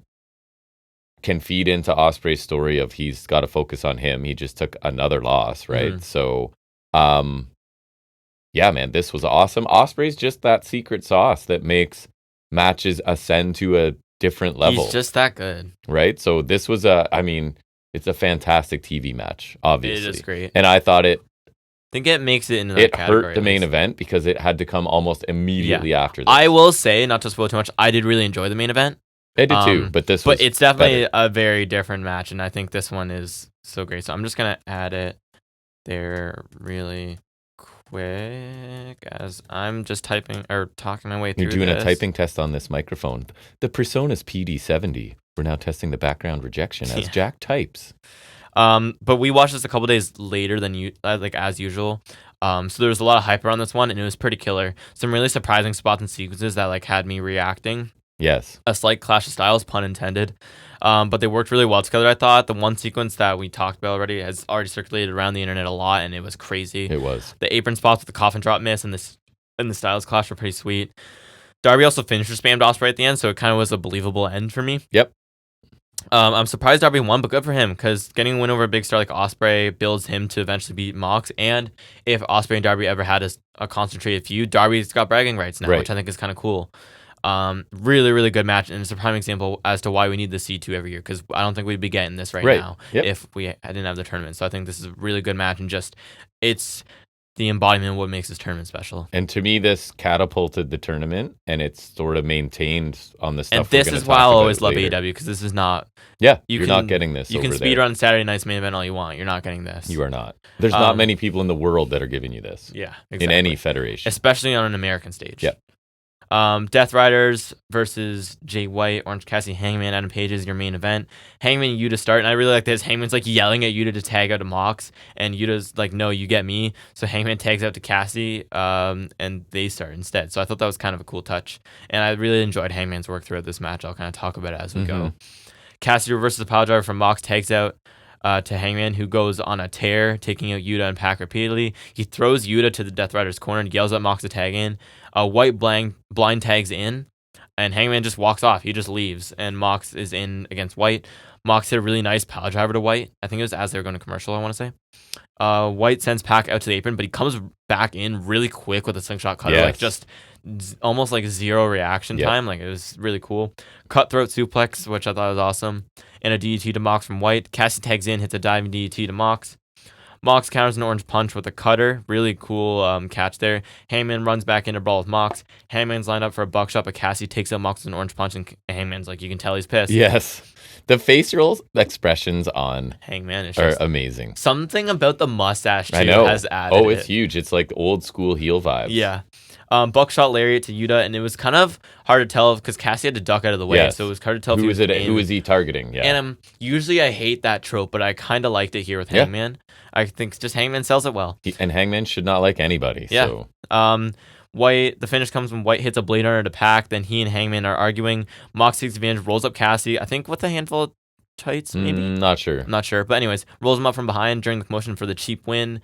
Post-match, the babyfaces and Hangman, I guess. Yeah, exactly. Are arguing. They get surrounded by the Death Riders, and a brawl breaks out, and Shafir does her job again, gets Mox at a dodge, which I like that she's always doing that. Yeah. And it's smart. It makes Mox look smart, and it makes Shafir look just effective. And they haven't put her in ring, so best non-wrestling character. She's my front runner, right? Not gonna lie. I think so too. And so it's her and Ava. Okay. The Death Riders duke it out with Hangman, Cassidy, and White to end the show.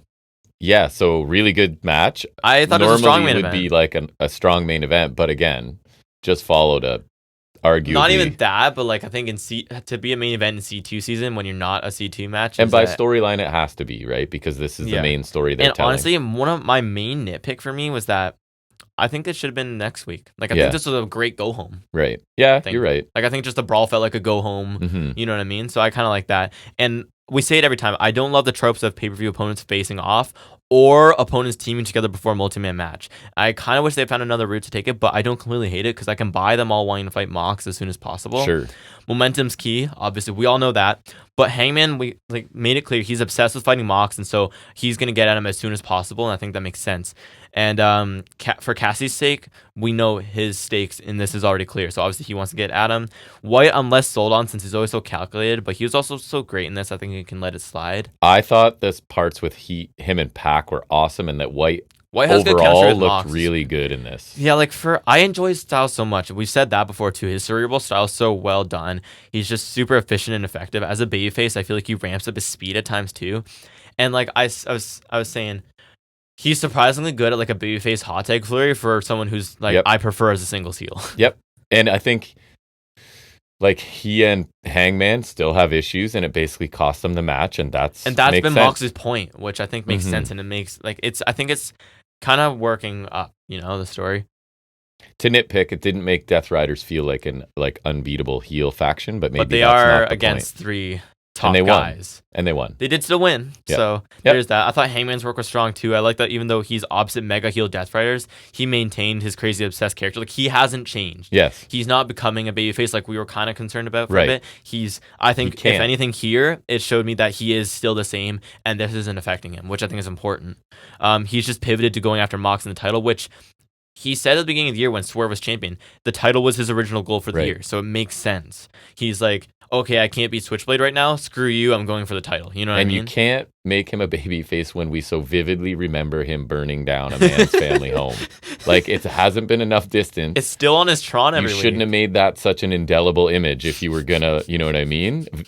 Stray from it so quickly. I mean, to be fair, Swerve broke into his house and then turned babyface months later. But there's a bit of a difference, I feel like. Yes. I thought Mox was also great playing against this and depriving. I feel like he was smart and purposely depriving Hangman. He's like, oh, this insane lunatic wants to fight me and only me. Yeah. I'm going to avoid that as much as possible. And not in a cowardly way, I think. I think he was a cerebral way.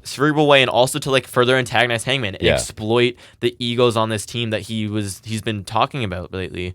And so I thought my other nitpick too was kind of he was damaging White and Cassidy, but my nitpick was Yuta and Pac kind of felt like bit players here. Yes, for sure. Pac was great against White, but they felt like bit players. But I think that was kind of a given. And his beard's looking impressive. His beard is kind of crazy looking. It's making him way more heely. It's crazy. I think such a simple, stupid thing. It's like the mustache with Hangman, dude. It just kind of works sometimes. It was a strong match though. And so I'm a heel then. I got my beard going. No, that's your COVID beard. That's your heel. That was my heel. That was your heel. My COVID beard was something. And the finish works for me too. It supports Mox's point, like I was saying, that their egos are getting in the way of them accomplishing something. Whether that's being champion or taking down Death Riders, it's getting in their way.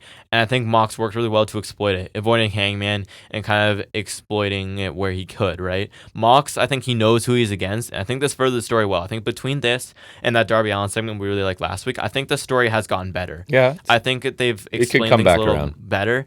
And for me, I think it's making more sense heading into the match. I think especially at least the story between these 4, it's working better for me. And I think this should have been a match that was next week. So it felt like a really good go-home match. I don't think we have much to add for this next week is my only issue. Yeah. So I thought this was a really good way to end off. Yep, it was. At the same time, we won't get a match for this next week. So we could get a promo from Mox or something. I imagine I think we have 5 C2 matches next week or something. And then I'm sure a segment to get this finalized. For sure.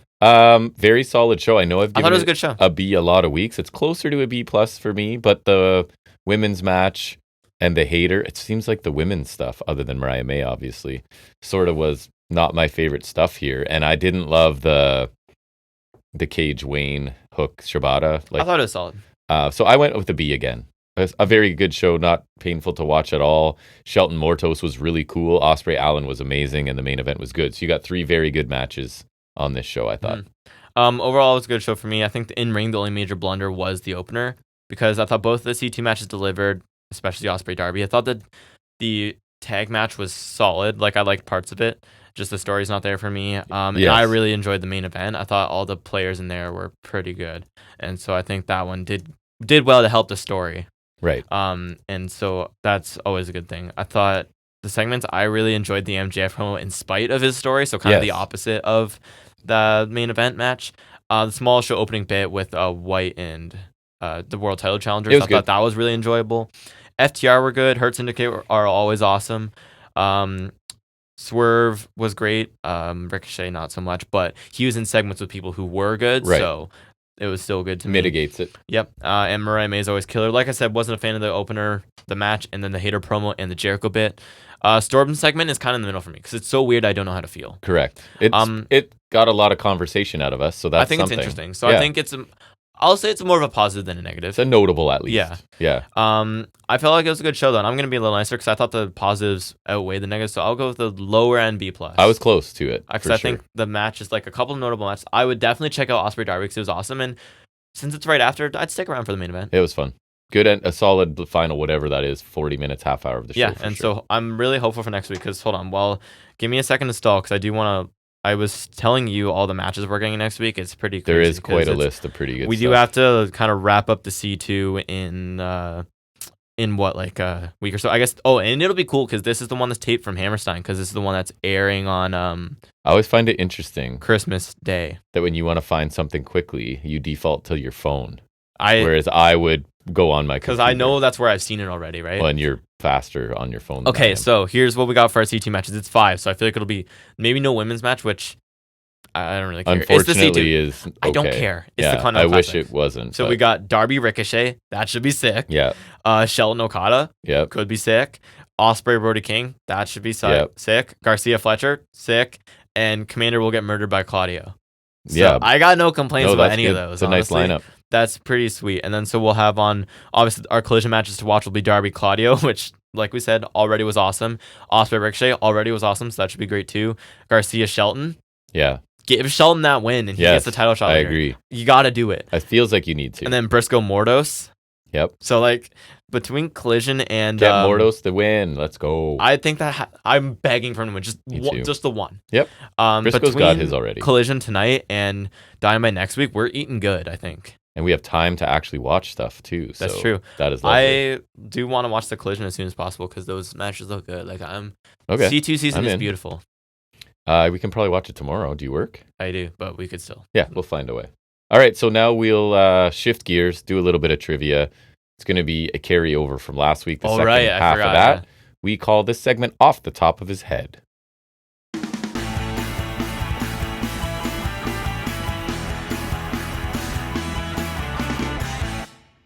So it is wrestling themes by name, not by audio.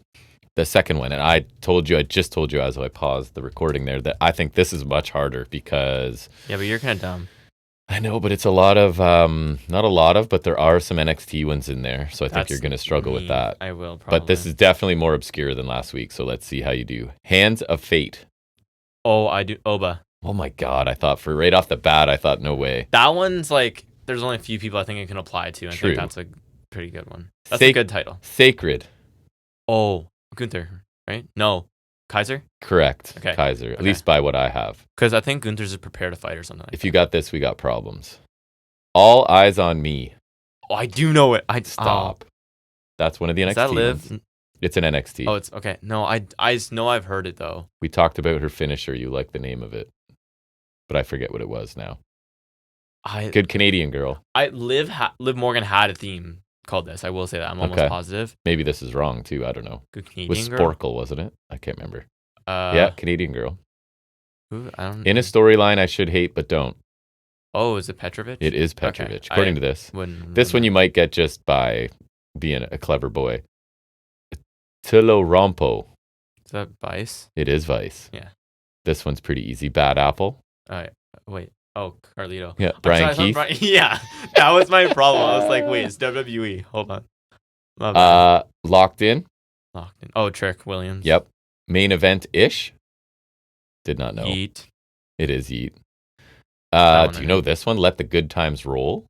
Oh, that sounds familiar, but like that could be so vague. NXT. I'll Thorpe? Give you that. Why? Yeah, it is Thorpe. I don't know how it just came to me, but I did. Already got more than I thought you would get on this whole thing. Right. Cut Above the Rest. Zoe Stark. Instantly? It's in my playlist. That's crazy. This one I think you'll know. Death Waltz. Oh, Dragunov. Correct. Miss him so much. He's injured. Yeah. Miss him so much. I mean, if you get this one wrong. Hot Mess. Chelsea Green. Correct. I actually do think her theme fits her really well. It's My Time. Sorry, It Is My Time. Oh, I do know that one. It sounds... We're back to main roster on this one. Back to main roster. Okay. Raw. Soon to be SmackDown. How do you know they're soon to be SmackDown? I think they're getting shipped over. I have a feeling. Just my guess. I should know it. It sounds like a female theme. It's not. It's not? No. Nope. Okay. Oh, We're not a fan of his in-ring, but he's hateable. It's so vague. Is it? Oh, it's Dom. It is Dom. Okay, so I didn't know that. I just don't know why I was blanking on that. That's one I know. Taking It All. Oh, Solo. Correct. His theme's good, actually. Caps Lock. I Am Danger. Finn Balor. Correct. That's last one. The Anomaly. Pat McAfee. Oh, you knew it. I was going to say not an in-ring talent generally. Yeah. Wow, okay. So you did way better.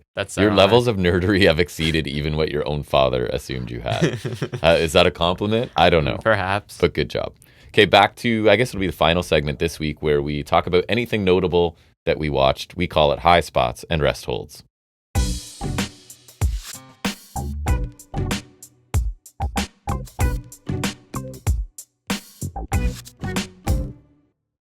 So we're going to start with our continental catch-up. So you want to start? Alrighty. Yeah, I think I do. Well, so more you. We have a lot of talking for you in a row. Yeah, and then I'll close it out. Continental catch-up. First, we start on Collision. Winter is coming, and I guess after this, I'll cover the other Collision stuff I have. Sure. Technically, that's how that works. Bonus coverage. So Collision Winter is coming, as this is from the previous week, so it would have been after Dynamite Winter is coming. Funny how that works. Crazy. And the Rampage Winter is coming didn't have any, so we didn't have to cover that. We did not. But we do have one from Rampage Holiday Bash from last night, as of this recording. We do. We're so anyways, caught up. It's crazy. The first, we haven't missed a tournament match. Nope. So that's what our plan was. That was the plan, because last year we only really kept up with what was on Dynamite. So. And it's not easy because it's not shown in Canada. A couple of unless we pay for TSM Plus, which we obviously do.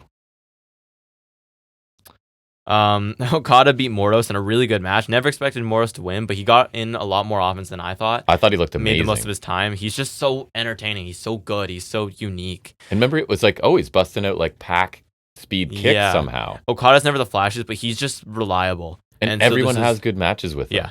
It was an enjoyable one for sure. Another match that highlights the importance of the tournament, because I guarantee you we could go Okada's entire time in AEW without seeing this match if we didn't have the tournament. Yep, and Mordos looked awesome in this. So this was really good. Then Briscoe beat Fletcher. Another really good match. Fletcher's been on fire this whole tournament, racking up a lot of wins, but also just like banger after banger after banger. He's really, really good, and he's the future. Briscoe hasn't won as much, but he always puts in a good shift as well. I always say, like, I love him in the tournament because he doesn't have to win, but he always gives a good match. So, like, if he's in the tournament every year, I would be happy. Yeah, this match was awesome. I think it was they worked really well together. Maybe Fletcher underestimated him, and it was the story of Briscoe keep going for the J driller, and you assume he's never as well. And you assume he's never going to hit it because he's not winning. He's stuck in like the last minute because it came close to a draw. I kind of wish they did. I'm disappointed Fletcher lost because if he beat Okada, I wish he would have swept the whole thing. Yeah, but it's also good for Briscoe, and it makes the semifinals a little more unpredictable. I guess. So I think I'm okay with it a little more than I was initially. I like it. And so there were some close near falls. So another really good match. Really good match. But then we moved to Rampage Holiday Bash from last night, and perhaps my favorite of the three, just because it really surprised me, was Brody King beating Commander. It was really good, and I think it was better than it had any right to be. They told a surprisingly entertaining David versus Goliath story, and I really, really enjoyed it. And not since Gunther has somebody's, like, single chops killing you been as believable. Commander was getting demolished by some chops early on, but he managed to come back later on with some really cool offense, and you could almost buy we'd seen upset. He landed some cool dives. Honestly. Landed in Sunset Powerbomb. It almost looked like it was an upset, but then he got caught. He went too flashy, got caught, and King got him with the Gonzo Bomb for the win. So good. It was really good, honestly. And for a Rampage match, really pleasantly surprised me. And it was one of the most sudden Gonzo Bombs, too. Yeah, he caught him from a torture rack, which I thought was kind of cool. It was awesome. And considering we ridiculed the choice of Commander as an alternate, myself, definitely. I'd like to say I was wrong. He's looked a lot better than I thought he would look. I know Commander's good, but it just wasn't an interesting choice. He came in as a bit gimmicky. He was the guy that walks the rope. Yeah, but I think he's really shown out this time. Particularly this match and the Derby match for me have really impressed me. He's pleasantly surprised me. And I would like to apologize for how mean we were because I think this was a really good match. It was. Brody King looked like a monster, and he did a great job. Look really good in this. Just having to use his speed to try and catch him whenever he could, right? Absolutely. And then it would be like one huge chop and you're down again sort of thing. It was good. Then we have Collision stuff. Non-C2 High Spot was the really solid women's opener between Willow and Jamie Hayter. I really liked that match. One of the semifinals for that Wrestle Dynasty qualifier thingy. It was a cool powerhouse clash, which we don't see a lot in the women's division because we don't have a lot of those Crowd was into it, which helped. Crowd was into it. I felt like I had some time to breathe compared to some of the Dynamite matches, and I'm glad Willow won. It sucks for Hayter because I think she needed the win too, but I just love Willow. Me too. A really good match. My preferred match, though, was my other High Spot, which is Andretti and Leo Rush. Yeah, man, that match was fun. I thought this was really good. I had a feeling it would be good when they announced it, and it was really entertaining, I thought. all these guys kind of wrestle a similar style, but I think that made for really fun action. That was all over the place. Half of Bright Gray was involved. Yeah. Andretti and Rush were a really cool team together for I think it might be the first time or something close to that they've teamed just 2-on-2. So they had some really cool offense. Top Flight are really fun to watch. They busted out some cool new stuff as well, especially Dante is never not I was entertaining. impressed with Darius too, because we don't see much of him, and he's looking a little heavier. He had some good stuff, but he's still flying around. And I like the heel edge to Rush and Andretti. I thought that was really cool. I hope they have a banger with Private Party, because I think that was the implication, right? A title shot. Yeah, I think they could be a really cool team to develop more, especially Andretti, because I already think Leo Rush is really cool. And I liked because part of it was they accidentally took out Layla Gray, right? And then he dived into Dante. And I said to you, I just want Leo Rush, because they're sort of looking, and I just wanted them to shrug. And then they almost did that. And then they basically did that. And just, whatever, match continues, and they attacked. So yeah, Collision had some really cool matches. It did. It doesn't have a lot of its own stories. And Mariah May had an awesome, quick little promo again. That too, where she drops an F-bomb in the first sentence, right? And so, these matches are really cool. So, it's a good show. Good stuff. I enjoyed it. Yeah. Taking a look at Raw now. We have CM Punk open the show to respond to Rollins. He admits that he has thought about Rollins the past couple of weeks, right? Because his thing was, I don't think about you at all. Mocks Rollins' clothes, and I had dabbles in homophobia because he's comes out here dressed like Liberace. I don't know if you know Liberace, gay icon, musician. And then he's like, but Liberace, almost like, oh crap, that's going to be interpreted in a way. Mm-hmm. So then he's like, oh, but Liberace's cool. But everything you say about Rollins is insulting. Yeah. And you said he's like Liberace, so we know what you're saying. Yeah. Right? So that was unfortunate. He admitted he's the bad guy because Seth Rollins is Punk's failure. If Seth wants to interrupt him, Punk is willing to give Seth the wrestling lesson he asked for and do it for free. Punk mentioned the last guy that stood up to him, which was obviously Drew McIntyre, and he wants Seth to ask himself if he's tougher than Drew McIntyre. There aren't enough staples in the world to put Rollins back together, which I thought was pretty good. Rollins is in the crowd, right? Chanting along with chanting for Punk with the crowd. He says he thought that maybe if he saw Punk the way the fans see him, like literally up with the fans, that it might make Rollins feel differently about who Punk is. But even from way up there, Punk is still an a-hole. It doesn't bother Rollins to be with the fans because he's like, oh yeah, you should be with the fans, blah, blah, blah. And Rollins is kind of like, and that's why this whole, I don't know who's heel and face here. And I don't know if they know. I mean, it's maybe almost too... I know who I agree with. But... I know.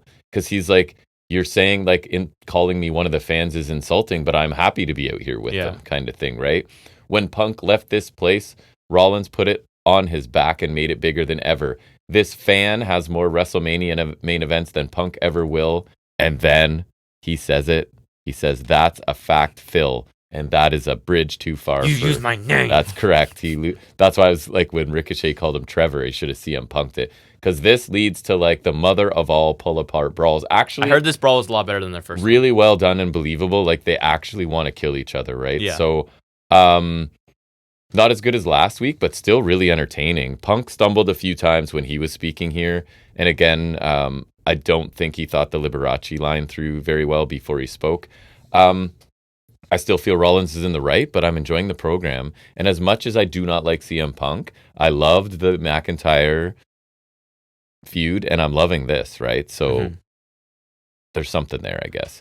Finn and Liv are sarcastically pleasant and supportive of each other in their clubhouse. Liv says she didn't, because Finn's like, you guys didn't come out and help me, in my title match. And she's like, oh, I didn't think you needed any help and blah, blah, blah. She wishes them luck in their title match and then takes Raquel and Dom. So it's kind of I don't know, man. It's teasing of issues here, but it's a bad photocopy of a really good original. Yeah. And so... Well, and this group hasn't made it even a year. That's just sad. Right. So it's not really working for me. McIntyre then walks up to Rollins backstage and points out that Rollins once told him not to obsess over CM Punk. Fair.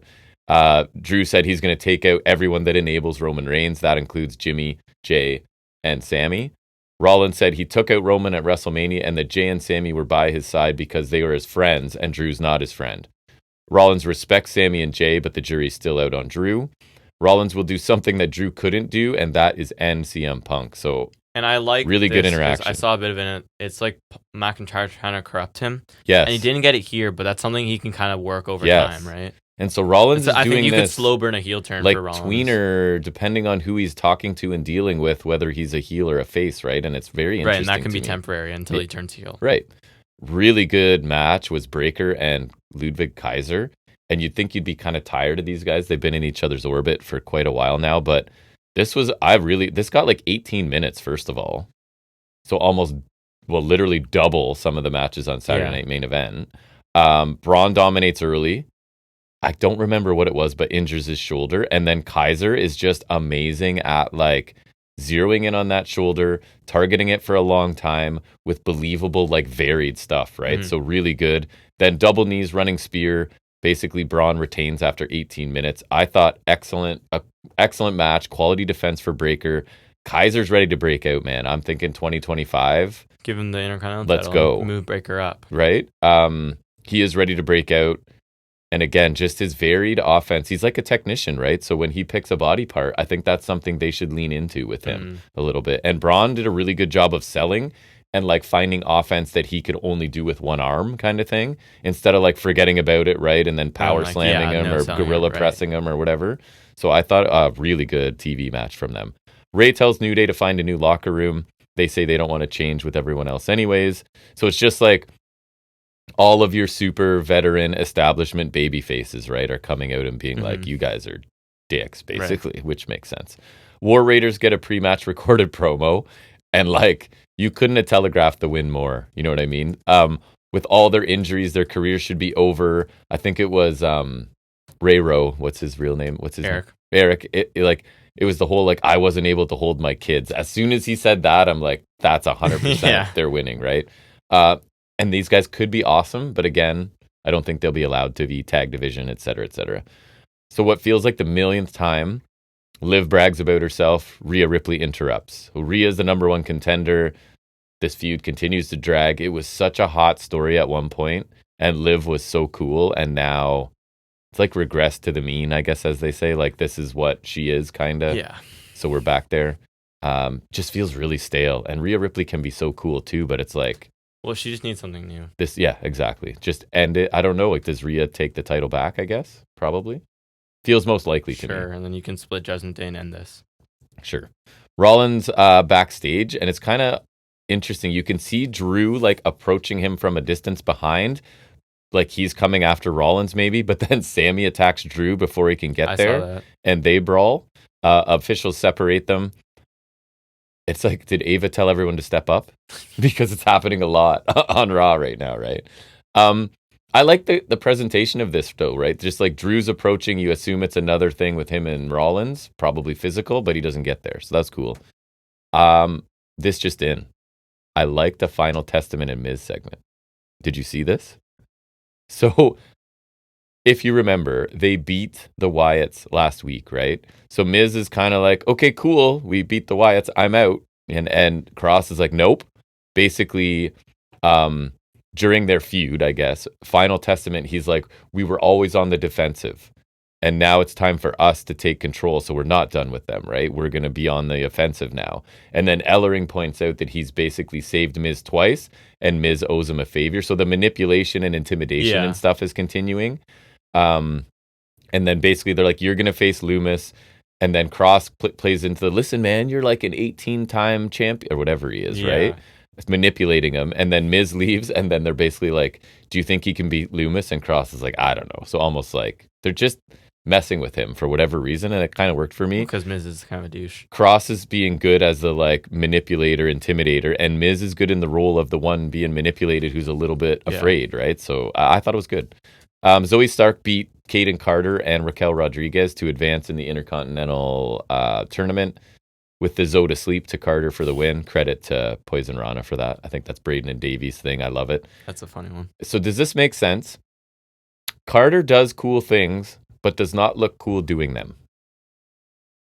Maybe. So like she'll do like a diving tornado like Kalani, but it's kind of slow and not that great. She did a thing in the corner where she hits a one-legged drop kick to one person and then a splash to the one on the ground. But again, it's kind of slow and not impactful. So it's like, those are cool spots, but they're not cool when you do them. Which isn't the nicest thing. But anyways, not. Stark is good, but her group is bland. So anyways, the match should be fine. Later, Pure Fusion Collective took out Kairi Sane by slamming her hand in a road case that I couldn't even tell what the offensive move was. I had to like rewind it to see. So I guess they're taking out opponents, right? Sure, why not? R-Truth, wearing my Bruiserweight Pete Dunne in honor of this for you shirt today. R-Truth is still calling Pete Dunne Butch. So dumb. And in the same segment, because R-Truth was talking to Otis, and then Dunn came up and they had their interaction, and then Gable comes up to insult Otis and challenge Tozawa. So we're just running back. Yeah, that's the regression. I'm not a fan. And in the main event, War Raiders beat Judgment Day in a 15-minute main event. Sorry, I said that. To become tag team champions. Good match. Rest of Judgment Day were banned from ringside. Heels controlled Eric after running him into the steps. Balor went to get a chair from ringside, but Damian Priest is there, right, attached to the other end of the chair. Too. And then he pulls Balor into the barricade behind the ref's back. Balor takes the finisher and the pinfall. So good match. But I thought the Intercontinental match was a lot better than this. And I'm happy for the War Raiders, but doubtful they'll have an eventful reign because tag teams. Right? The entire run for the Judgment Day, the belt never got on pay-per-view. Wow. And it was only because that group was cool. So they were like, do that. They never defended them on pay-per-view still, and they were a notable group. The War Raiders are cooked. Right. Yeah, that's a good point. If they couldn't break through as part of the group being focused on... Balor literally had a match on Saturday Night's Main Event as tag champion that wasn't for those belts. Right. Did he wear the belt out? I think so. I don't remember. He did at least with the Priest match at Bad Blood, so there's another one. Yeah. Moving to NXT on Tuesday night, only because it matters later. The show opens with Ethan Page dejectedly sort of walking in as Javon Evans, rushes past him all like hyped up, and I think he climbed on a case or whatever, so he's fired up. And then much later in the show, Page would push through Evans with Hank and Tank, as all three faces were talking about how great 2025 will be. So it's sort of like setting something up for later is why I mention it. Oba Femi and Axiom had a really good match, because remember the story this week is Axiom got a match with Femi, and Fraser and Axiom have to defend their tag team titles as well. So Axiom now is pulling double duty. So he takes on Femi. Clear contest to Styles. Lots of hard slaps and chops early by both. Axiom targets Femi's leg in the middle of it. Femi won by catching Axiom as he was going for the golden ratio. And then Femi powerbomb wins in about 10 minutes. Good opening match with Axiom sustaining punishment to further that story along, right? Because now I think in the tag match, he has his shoulder all taped up. No blood, though. It's funny how the Fraser face breaking actually kind of helped that story, eh? Yeah, it looked pretty nasty. Eddie Thorpe feels justified in his behavior. He thinks that anyone else would be praised for what he did. He's been told his whole life to work smarter and not harder, so he finally did. You can call him whatever you want, but at the end of the night, you can call him NXT champion. So this is so much better than, I know I say it every week, this heel character is working for me. It's that classic story, right? I've always done things the right way and it's gotten me nowhere. So it's time to sort of embrace the dark side to get ahead. And I think I do think his tactic at the title shot was kind of cool. Me too. That was super clever. I don't know if I've seen people usually do that before. Very clever.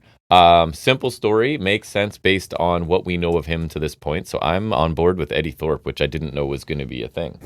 Dion Lennox lets Carmen know. So it's those two alone backstage, right? And he's like, listen, I think Ashante was honestly trying to help you, and that you owe Ashante an apology. So she agrees, and like they hug it out. So it's what's her face? And Carmen and Dion are hugging. Of course, Ashante walks in at that moment, and now Ashante is mad, and he's like, now I'm going to text Nikita Lyons. So again, Lennox is funny because he's like, I'm going back to reading books and minding my own business. So I think it's like he's done now, probably. Yeah.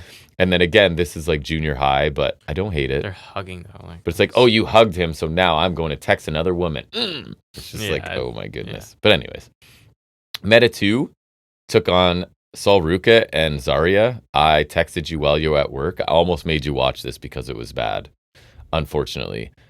I have Jakara Jackson does not touch Ruka with a couple mounted forearms early on. After overpowering Ruka, Lash asks for Zarya. Zarya in with a power stalemate with Lash. Zarya. And then takes a body slam and tags out. So it's one of those where like, why? The other person took a ton of punishment. Yeah. You're a dominant powerhouse. Anyways, one of my issues. Zarya is holding someone. This is how much detail I didn't want to go back.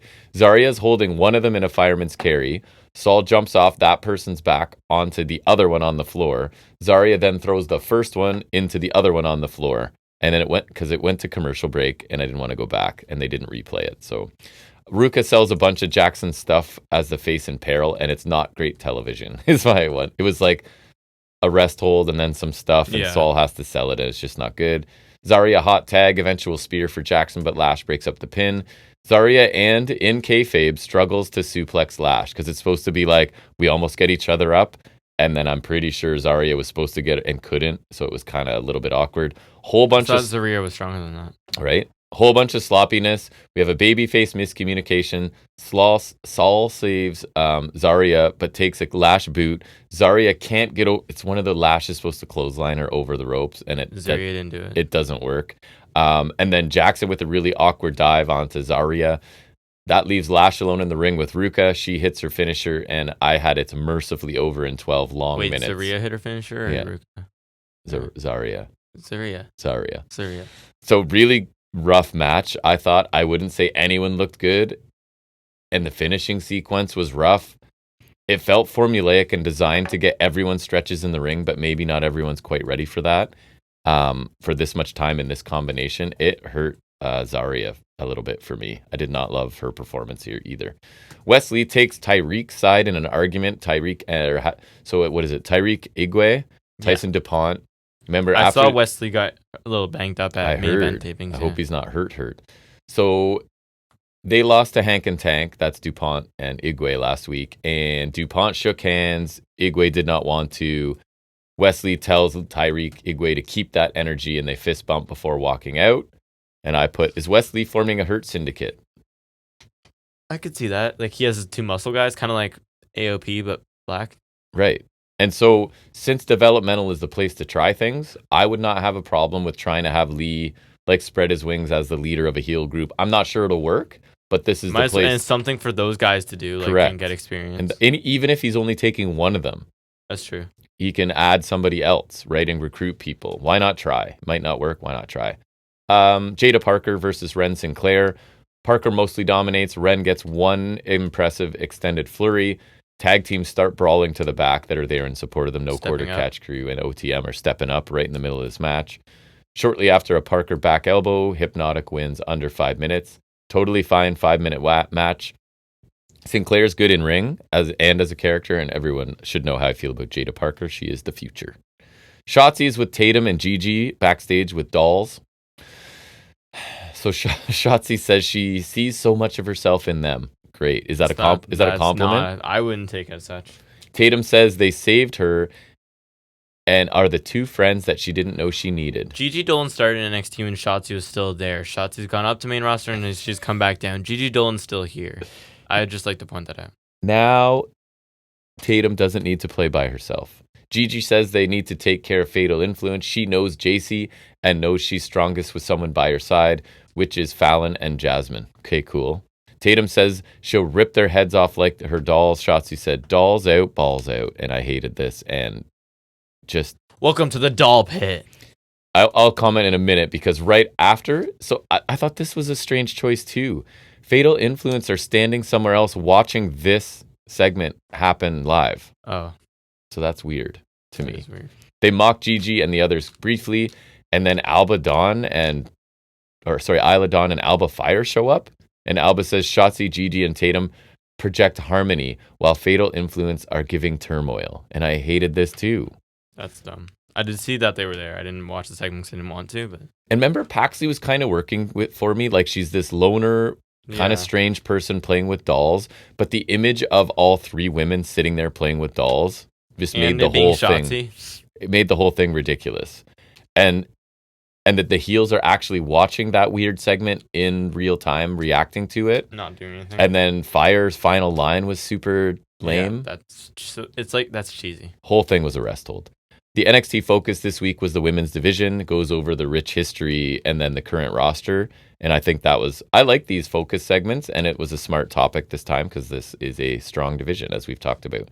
Tag team championship match. I think you showed up for most of this. You're home from work. I think I was watching it. Axiom has his shoulder taped up.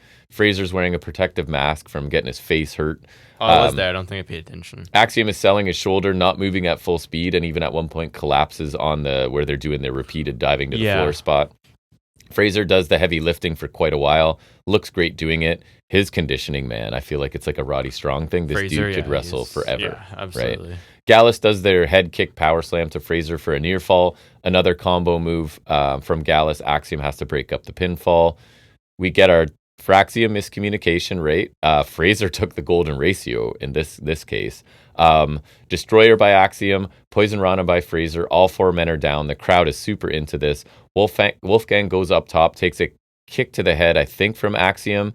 Super Spanish fly from Axiom. Fraser Phoenix splash as Axiom dives onto the rest of Gallus on the floor. Fraxium retained in 12 minutes. Another really good match from these guys, right? They are fantastic baby faces with a story to tell in and out of the ring.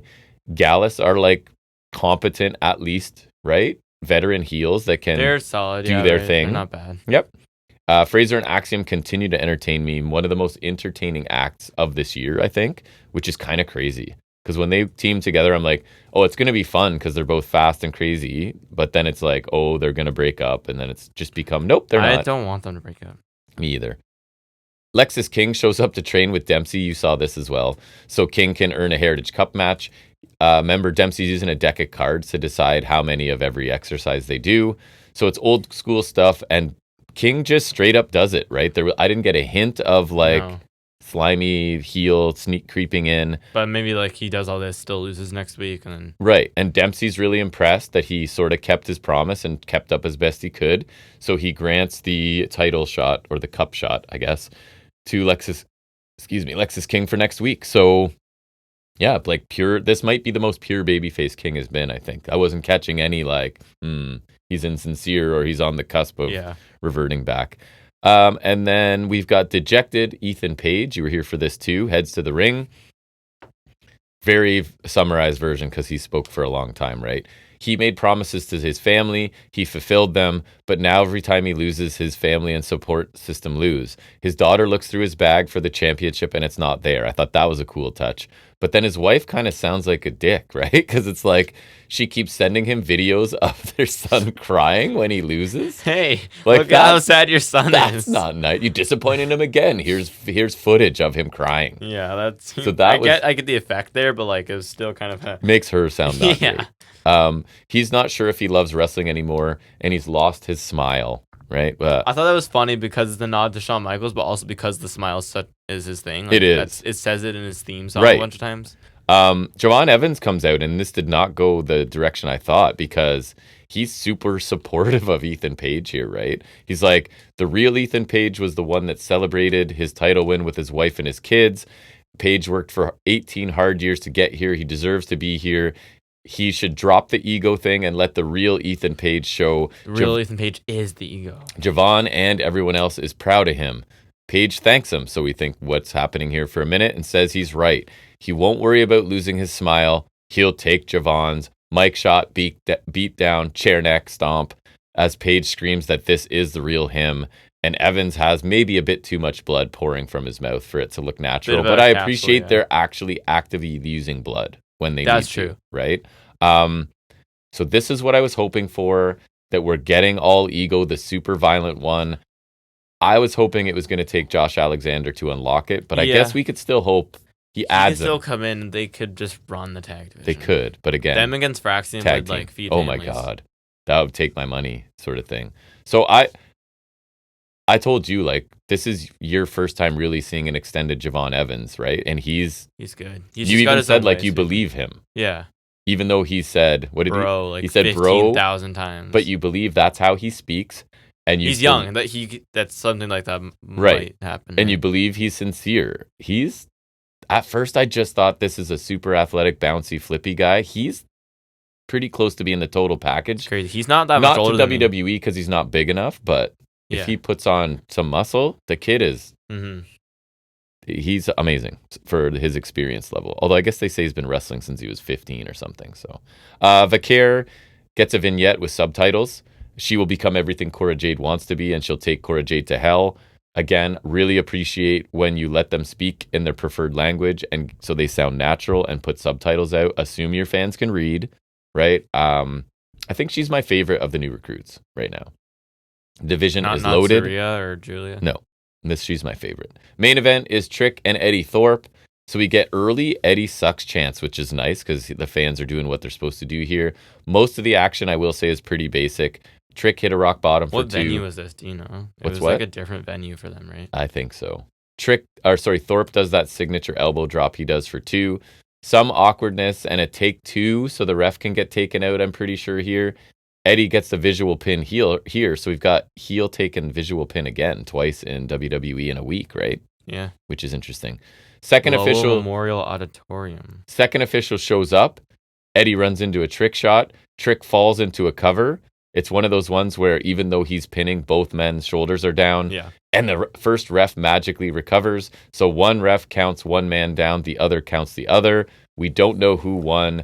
NXT we could have one ref count it because that's happened before. True, but they went with both. And I only see one guy from my angle, I think is what they were going for. I guess. So who's the NXT champion? In as a draw, it goes we off all the know air. it's a title retention. And that I will follow up on it too because it was sort of. They did announce it. Yeah. The match itself was okay. The finish was complicated. Not sure the payoff will be worth it. Run this back, I guess, or triple threat with Femi. So Femi pins Thorpe, protects Trick. Femi's champion. Trick can go do what he's going to do. I guess. I assume. That's where it feels like it's That's going. fair. So courtesy of our guy TJR, check his content out. We use a lot of his recaps and stuff. Well, you do. Because you don't take I his... use a lot of them. Yeah. I just don't want to take notes on segments most of the time. So from him, following the show, they posted a video on WWE social media about the aftermath of this match. Ava informed ring announcer Mike Rome that Trick Williams was still the champion because this is a draw, as you stated. They also did an angle where Shawn Michaels tried to calm Eddie Thorpe down, but Thorpe shoved Michaels to get out of his face. Trick sent Thorpe into the ring where Trick hit a spin kick to knock Thorpe out of the ring. Referees made Thorpe go to the back while Trick celebrated. So that program's going to continue. Good for Eddie Thorpe. Not that the match was amazing, but yeah, let's see what we have with this guy as a heel. And that is all I have. And I think that's everything. That is all I have. All right. So that's going to wrap up episode 231, just under 2.5 hours. That's not bad for us. Yeah. Is there anything special this week? No, right? Just a normal week, finally. Next week we're previewing World's So End. we'll be previewing that. Continental Classic will be ending. That's true. That sucks. So we'll be talking about a lot of that. Really looking forward to Dynamite. So we'll check that out. We hope that everybody has a great holiday that's coming up. Whatever you happen to celebrate, I hope it's great. It's with the people you enjoy spending time with and not the ones you don't. We'll definitely be back here for episode 232 next Saturday, a holiday edition, I guess. We'll see everybody then. Tell someone about us. Bring a couple friends to listen or watch. Appreciate you being here. Until next week, everybody, take care.